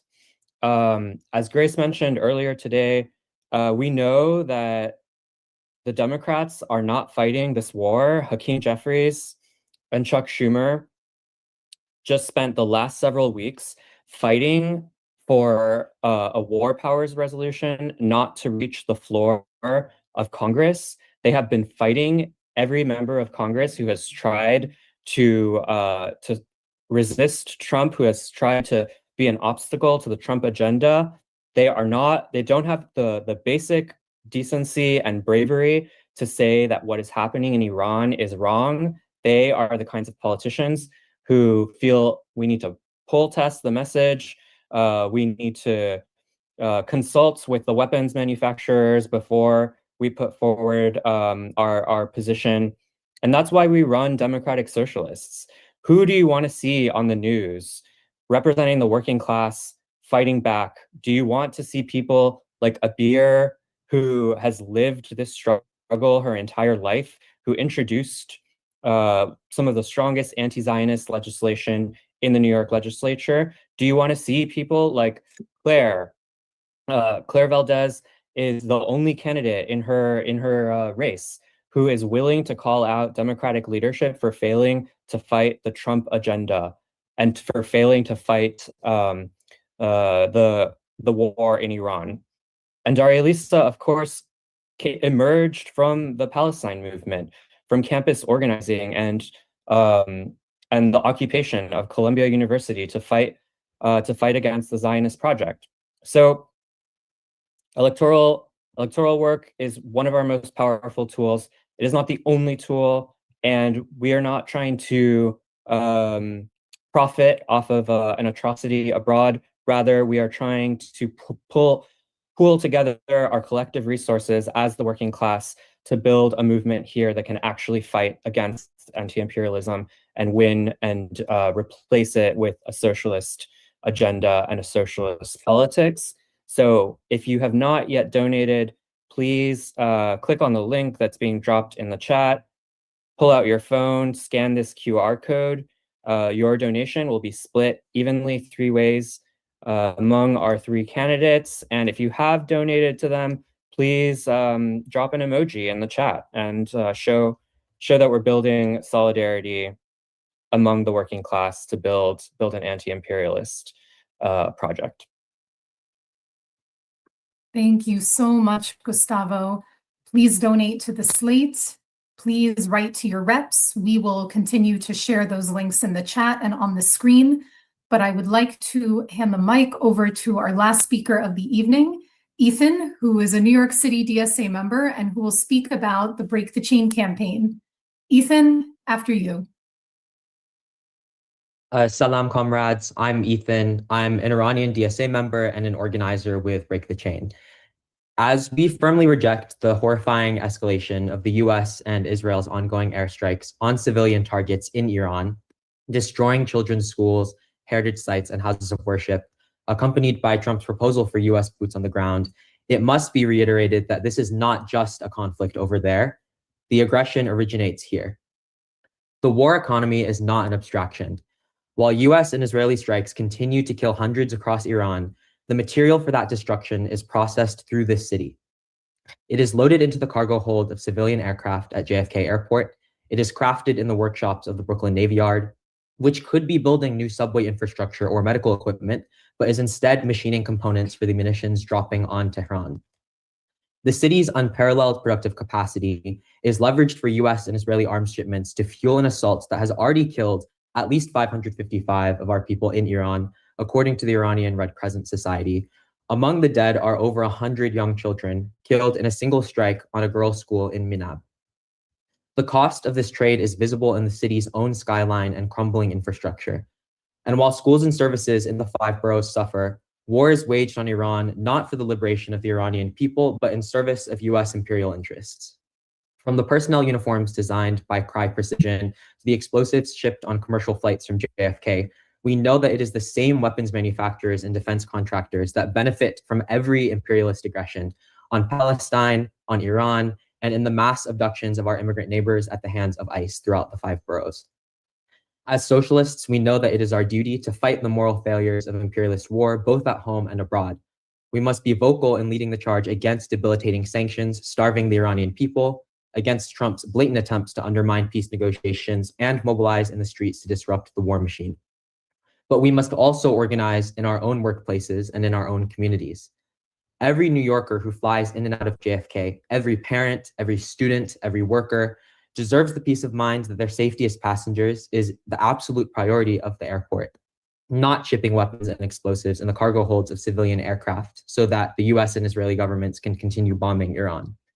It is only through a mass organized movement bringing the fight to the war machine back home with deep community mobilization and workplace organizing that we can halt this war in its tracks and break the link in the chain that runs from the shops of Brooklyn to the girls' schools of Minab, where over 100 children now lie dead. The current assault reveals the truth. The pallet offloaded at JFK and the drone component machined in the Navy Yard are direct material links in the US-Israeli chain of aggression. By uniting these fights, a just transition for the workers here and an immediate arms embargo abroad, this movement, capable of severing that chain at its key logistical points, can be built. That's why we're inviting you to join Break the Chain, which is New York City DSA and to our working group's campaign for a people's embargo. If you're organized in a union, you can use our template resolution to demand your local stand up against war in Iran, which we will be sharing.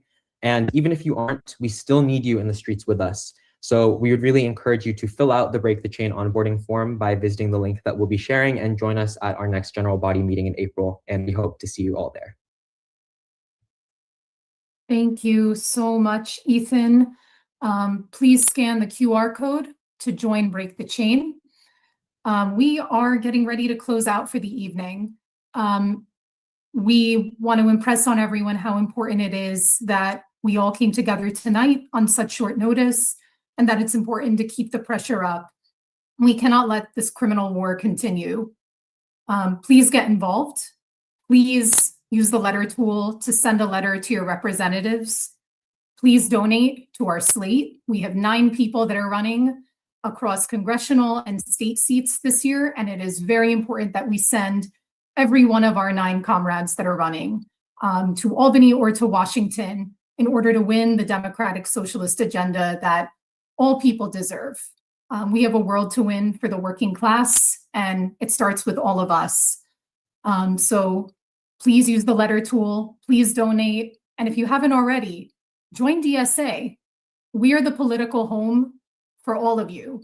If you stand for workers' rights, if you stand against war and imperialism, if you stand for a better world that all working class people deserve, this is your home. We are waiting for you to join.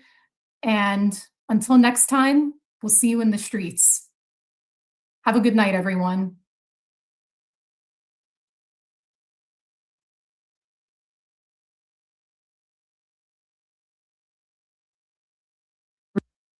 All right. All right. All right. All right. W us. W.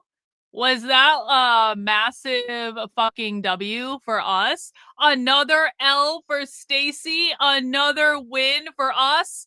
They try so hard and they get so far, but in the end, it doesn't even matter. You know, DSA, I got to tell you, that no press allowed warning that you put on the meeting, because you guys know this, when the DSA put up their registration page for the meeting, they had a whole indicator that said no press allowed. This is closed to the press. And it's a good thing, DSA, I'm not the press. I don't work for any media outlet. You guys love to remind people that I'm not a real journalist all the time. And so I'm not the press, DSA. I am but a lowly researcher and psychologist. I study a subculture. I don't publish for any media outlet. I'm not a part of any journalist organization. So therefore, ergo, nice try, DSA. Very well done. Nice try. But I am not the press, and I am actually a member of the DSA. And isn't it funny? I was assured the last time that I streamed you guys that you were going to figure out who I was and remove me from your registration rolls. That hasn't happened, has it? That has not happened, has it? Yes, Disenrage is still happening tonight. It's going to be at 9:30. Yeah. So LDSA us. And the thing of it is, the most ironic part of all of this is I actually agreed with most of what the DSA said on that call. Like, if the DSA would literally just remove their heads from their own asses for like 30 seconds, they would realize that we are actually a vehemently anti-war community. And I'm going to be honest, if there was opportunity to actually say, all right, DSA, we disagree on this whole socialism thing, but if you want to throw like a fucking anti-war rally, I'll come to your anti-war rally. Like, we can team up. I'm deadly serious about this, actually. I think there are actually significant problems in the world. And if the DSA could just remove their heads from their collectivist asses for 30 seconds and actually understand who I am and actually understand what this community believes, they would find a community that fucking hates Donald Trump, fucking hates Bibi Netanyahu, fucking hates Israel, doesn't want to be at war with Iran. And I'm like an olive branch could have been extended, DSA, to say, all right, we might not agree on anything else, but on the anti-war issue, we are actually completely fucking aligned. On the Israel issue, we are actually pretty close. Not all. I don't dislike Israel for the same reasons they dislike Israel, but that's okay. We can still work with it. And I would be totally willing to go to an anti-war rally. I mean, to be honest, like, I started my political career at doing anti-war activism for the Iraq War, just like many of them did. This is a topic I totally understand. But sadly, unlike us, we sit there and listen to everything the DSA has to say. Unlike us, the DSA doesn't know how to fucking listen. Socialists don't know how to fucking listen to people who don't agree with them on every single thing, because socialists and communists are in an ideological cult where they are only capable of listening to other people in the cult. They don't listen to anyone outside their little fucking cult, which is a real shame. It could have been an opportunity, DSA. There wasn't actually much on that call that I disagree with. They didn't even really give me any great clips to use, except for announcing that I was streaming their presentation. That's basically the clip of the entire presentation, was them announcing the evil fascist is recording us again and we are unsafe and she's going to take us out of contact and me.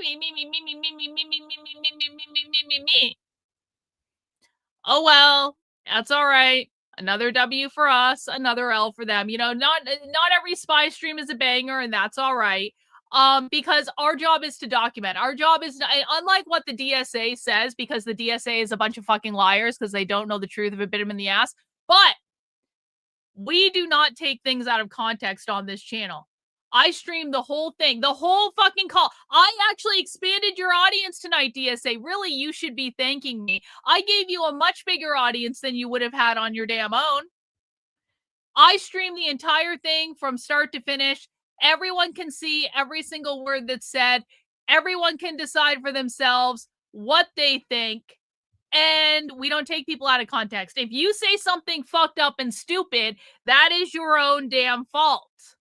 Yeah, really, the DSA should really be paying me for my emotional labor tonight. I mean, it's not like we colonized their stream or anything. Like, no big fucking deal.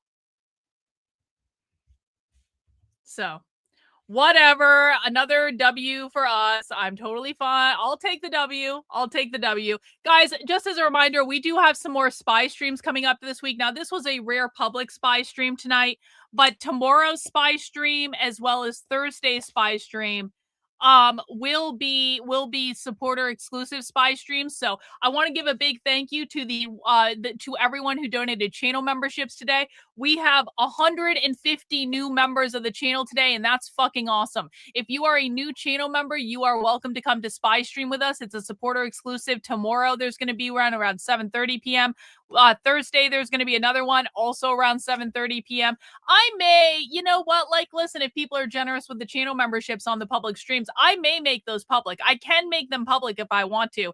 Maybe I will. Maybe I will. Maybe it all depends, though. It all depends on if people are generous with the channel memberships. The more channel memberships we get, the more likely it is I am to just make it public for everyone. Also, I want to let people know Jake Lang got arrested in Washington, D.C., but I have on my calendar here that Jake Lang was supposed to do some sort of event in New York City on Saturday. So I don't know if that's still going on, but there was a time where Jake Lang was scheduled to do some big publicity stunt in New York City on Saturday. So I'm definitely keeping an eye on that. Also, the Women's March is scheduled for Sunday, so there may be protest coverage of that. I guess we'll have to see what's what, but we got a couple more spy streams coming up this week. Right now, I am planning on making them supporter exclusives, but you know what? We'll see what happens. Maybe I'm feeling generous. Maybe I'll just do everything publicly from now on. Like, listen, if I'm going to have this little commie tattling around the internet about me anyway, maybe I'll just make everything public. But like, you guys got to compensate, though, because one of the ways I get people to donate channel memberships is by providing supporter exclusives. So as long as people are keeping up their end of the bargain and we're donating channel memberships and we're doing stuff like that, if people think it's valuable, there are times, not every time, because I can't get away with it every time, but there are certain spy streams that I can make public that we can all do together just because. So we'll have to see how it goes. It's really up to the audience. It's really up to the community, but everyone was super generous today. So generous with the super chats, so generous with the channel memberships. I really do appreciate it. Now, let me ask you guys, was it worth watching that spy stream? Was it worth watching that presentation? Was it worth listening to what these people have to say? Let me put the chat on the screen so you guys can see it. One in the chat, if just like say you were paying me money to do this, one in the chat if doing spy stream is worth the price of admission. Two in the chat if that really sucked and was a big fucking waste of time. One in the chat if it's worth the price of admission. Two in the chat if that really sucked and it was a big waste of time and we shouldn't do that anymore. As a reminder, I am the only person on the internet doing this. I don't know of anyone else doing this.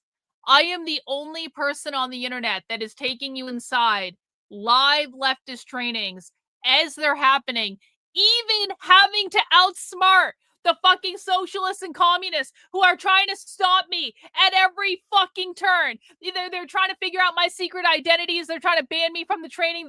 The socialists and communists are literally paying me money to get access to my supporter exclusives to try to figure out what I'm doing. They're trying to get ahead of me, and I keep outsmarting them every single fucking time because I've been doing this a long time, and they don't know how to handle it when people just show up and just want to listen to them. And I do continue to wonder. If everything they're saying is so above board, then what's the big fucking deal? All we're doing is listening. We're not disrupting your meeting. We're not insulting people. We're not causing problems. I don't even clip you guys out of context. You like to say I do, but I actually don't. You are having public meetings on the fucking internet. It's the way it goes, guys. Welcome to the internet. I'm very sorry that I was the first person to show up and actually listen to what you guys were saying, DSA. I'm very sorry this hasn't happened before, but you know, we're not stopping anytime soon, and we will be outsmarting you at every single turn. And I got something coming up, a little program that I'm going to do with my community where I'm going to teach them. DSA, you know what's coming up? You guys want to hear what's coming up? I announced this was it last night on a spy stream? I think it might have been last night. Guys, we are going to be doing a training series and a class to teach people how to go undercover with the left. And our first big thing is we are going to have a mass army of people going out to the No Kings protests. Now, the No Kings protests are progressive. The No Kings protests are not the far left. However, the far left shows up at the No Kings protests and they hand out flyers and they hand out propaganda and they hand out zines and they try to recruit people and stuff like that. So I, in the next month, am going to create a massive army of people that you don't know about DSA, that aren't public people on the internet, whose names you don't know. Too bad, so sad, motherfuckers. And we're all going to go out to the No Kings protest. And as an extra special surprise just for the DSA, as extra credit, I'm going to get my army of people to join their local DSA so that you're never going to know where we are. And I already have many members of my community that are members of their local and also the DSA National, by the way, that you guys think are on your team, but are really just spying at you. How the fuck do you think I get these links all the time? You're never getting rid of me, DSA. Even if you manage to eventually figure out my secret identity, which you haven't figured out yet, and I have 3 of them, by the way, and I can always create more if I need to, so good luck. I have an army of people who are, some of whom are already members of your organization, that provide me with information. I am crafting an army of people to go out to leftist events, to go undercover, whose names you don't know and you will never know. I am creating the largest fucking force of people monitoring the far left on the internet, and we're going to know everything you guys are saying. We're going to know everything you're doing, and we're going to study you just like you're like rats in a cage. DSA, I want you to think of yourself as monkeys, just like, you know how Jane Goodall studied the gorillas? DSA, we're Jane Goodall, you're the fucking gorillas, okay? You guys are the monkeys that are in your natural habitat, and we are about watching you, and we are studying every single thing you say and every single thing you do, and we're breaking it down and we're sharing it with the world. And if you don't like how that makes you look, then perhaps you should do a little self-reflection, look in the fucking mirror, and understand why people might not like what you're doing. And again, I'm actually on board with the no war in Iran stuff. I think if the DSA had played this smart, they could have actually made friends tonight. They could have, if the DSA was smart, instead of saying, there's an evil fascist that's streaming us and everyone has to be careful because she's going to take us out of context. What the DSA actually should have done was make an appeal to my community to say, listen, guys, I know we don't agree on stuff, but this war in Iran thing is a pretty big deal, and maybe we shouldn't be doing that. And if they had done that, I would have been like, yeah, you're actually right, DSA. I'm completely on board with the no war in Iran stuff. You guys want to hold a little anti-war rally? I'll fucking be there. Many members of my community will be there. We're not in favor of this shit. Trump can go fuck off. Bibi Netanyahu can go fuck off.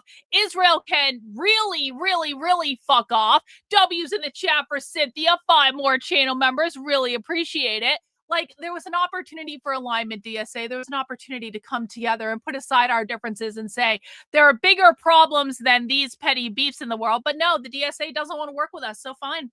We're still going to do what we're going to do. They're going to try to do what they're going to do. And let's see who wins, because I've got a massive streak of W's where they keep trying to figure out who I am and they keep trying to stop me from recording their meetings. And I just get them every single fucking time.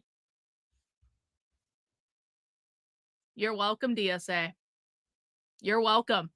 We're only winning in this, DSA. We are only winning. Yeah, DSA said we're their enemies. I'm like, we actually could have been friends on the anti-war stuff. We actually could have been. There was a reality in which that could have happened. But if DSA wants to treat me as their enemies, then I will raise an army of people to join their organization all over the country to spy on every fucking thing they do. And there is not shit they can do to stop me. I remain undefeated in terms of infiltrating far left organizations any damn time I want to. I will record any fucking meeting I want to, and there is nothing these people can do about it. Too bad, so sad, DSA. Too bad, so sad. Who's training? Our training. Whose stream? Our stream. Whose stream? Our stream. Whose stream? Our stream. Whose stream? Our stream. If we don't like it, shut it down. If we don't like it, shut it down. If we don't like it, shut it down. Shut it down. We've been practicing, DSA. We've been practicing. All right, guys. Excellent job colonizing their training yet again. There is no one illegal on stolen stream, DSA. No one is illegal on stolen stream. Anyway, guys, we are going to be doing Disenrage in about 15 minutes. If you don't know what Disenrage is, it's a spiritual show where Jennifer and I get together and we talk about spiritual things. And we haven't done Disenrage in about a month and a half because of all the anti-ICE stuff and all the organizing. But Jennifer and I are bringing back Disenrage tonight in about 15 minutes. So if you want to come and talk about spirituality and aliens and tarot cards, it's a weird show. I understand that. People who are new, you might be like, Karlyn, what the fuck are you doing? Hey, listen, man, I'm a human being. I have a life too. I have needs too. I can't talk about socialism all the time on the internet. Jennifer and I do Disenrage as a weekly show. We have been doing it for a while. It's not as popular as the other stuff. That's fine. But we're going to get together. We're going to watch a video. I got to set up the stream and all that stuff. So sometimes it's okay to take a break from socialism. Okay. Sometimes we had a big night tonight, spent a 4-hour stream. We infiltrated a meeting. The DSA called us enemies and had a massive cry, hissing fit meltdown on their own fucking training. Like we deserve a break. Yeah. We can talk about fucking purses.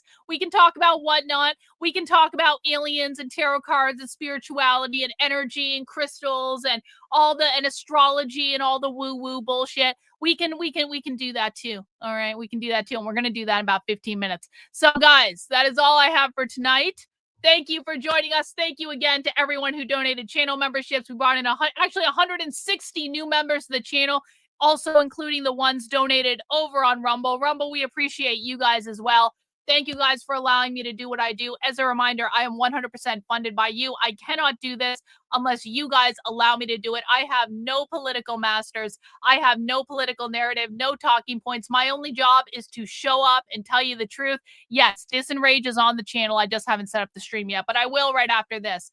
And so I appreciate you guys allowing me to serve you in this capacity. We're going to wrap up the stream now. We're going to do Disenrage in about 15 minutes. And of course, I will be back tomorrow and we'll do it all over again. Take care, everyone. We'll see you soon. Bye.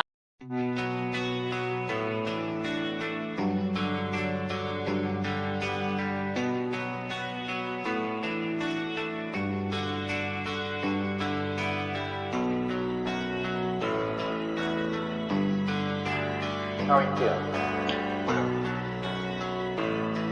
How long have you been here? 3 months, May 17th. And what brought you? That's difficult to answer.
it influences my thinking and consequently my action. What is it you're trying to do with your life? Play the piano for the people. I'm not clear. How is it that playing the piano for people has eventually resulted in your being here in the hospital?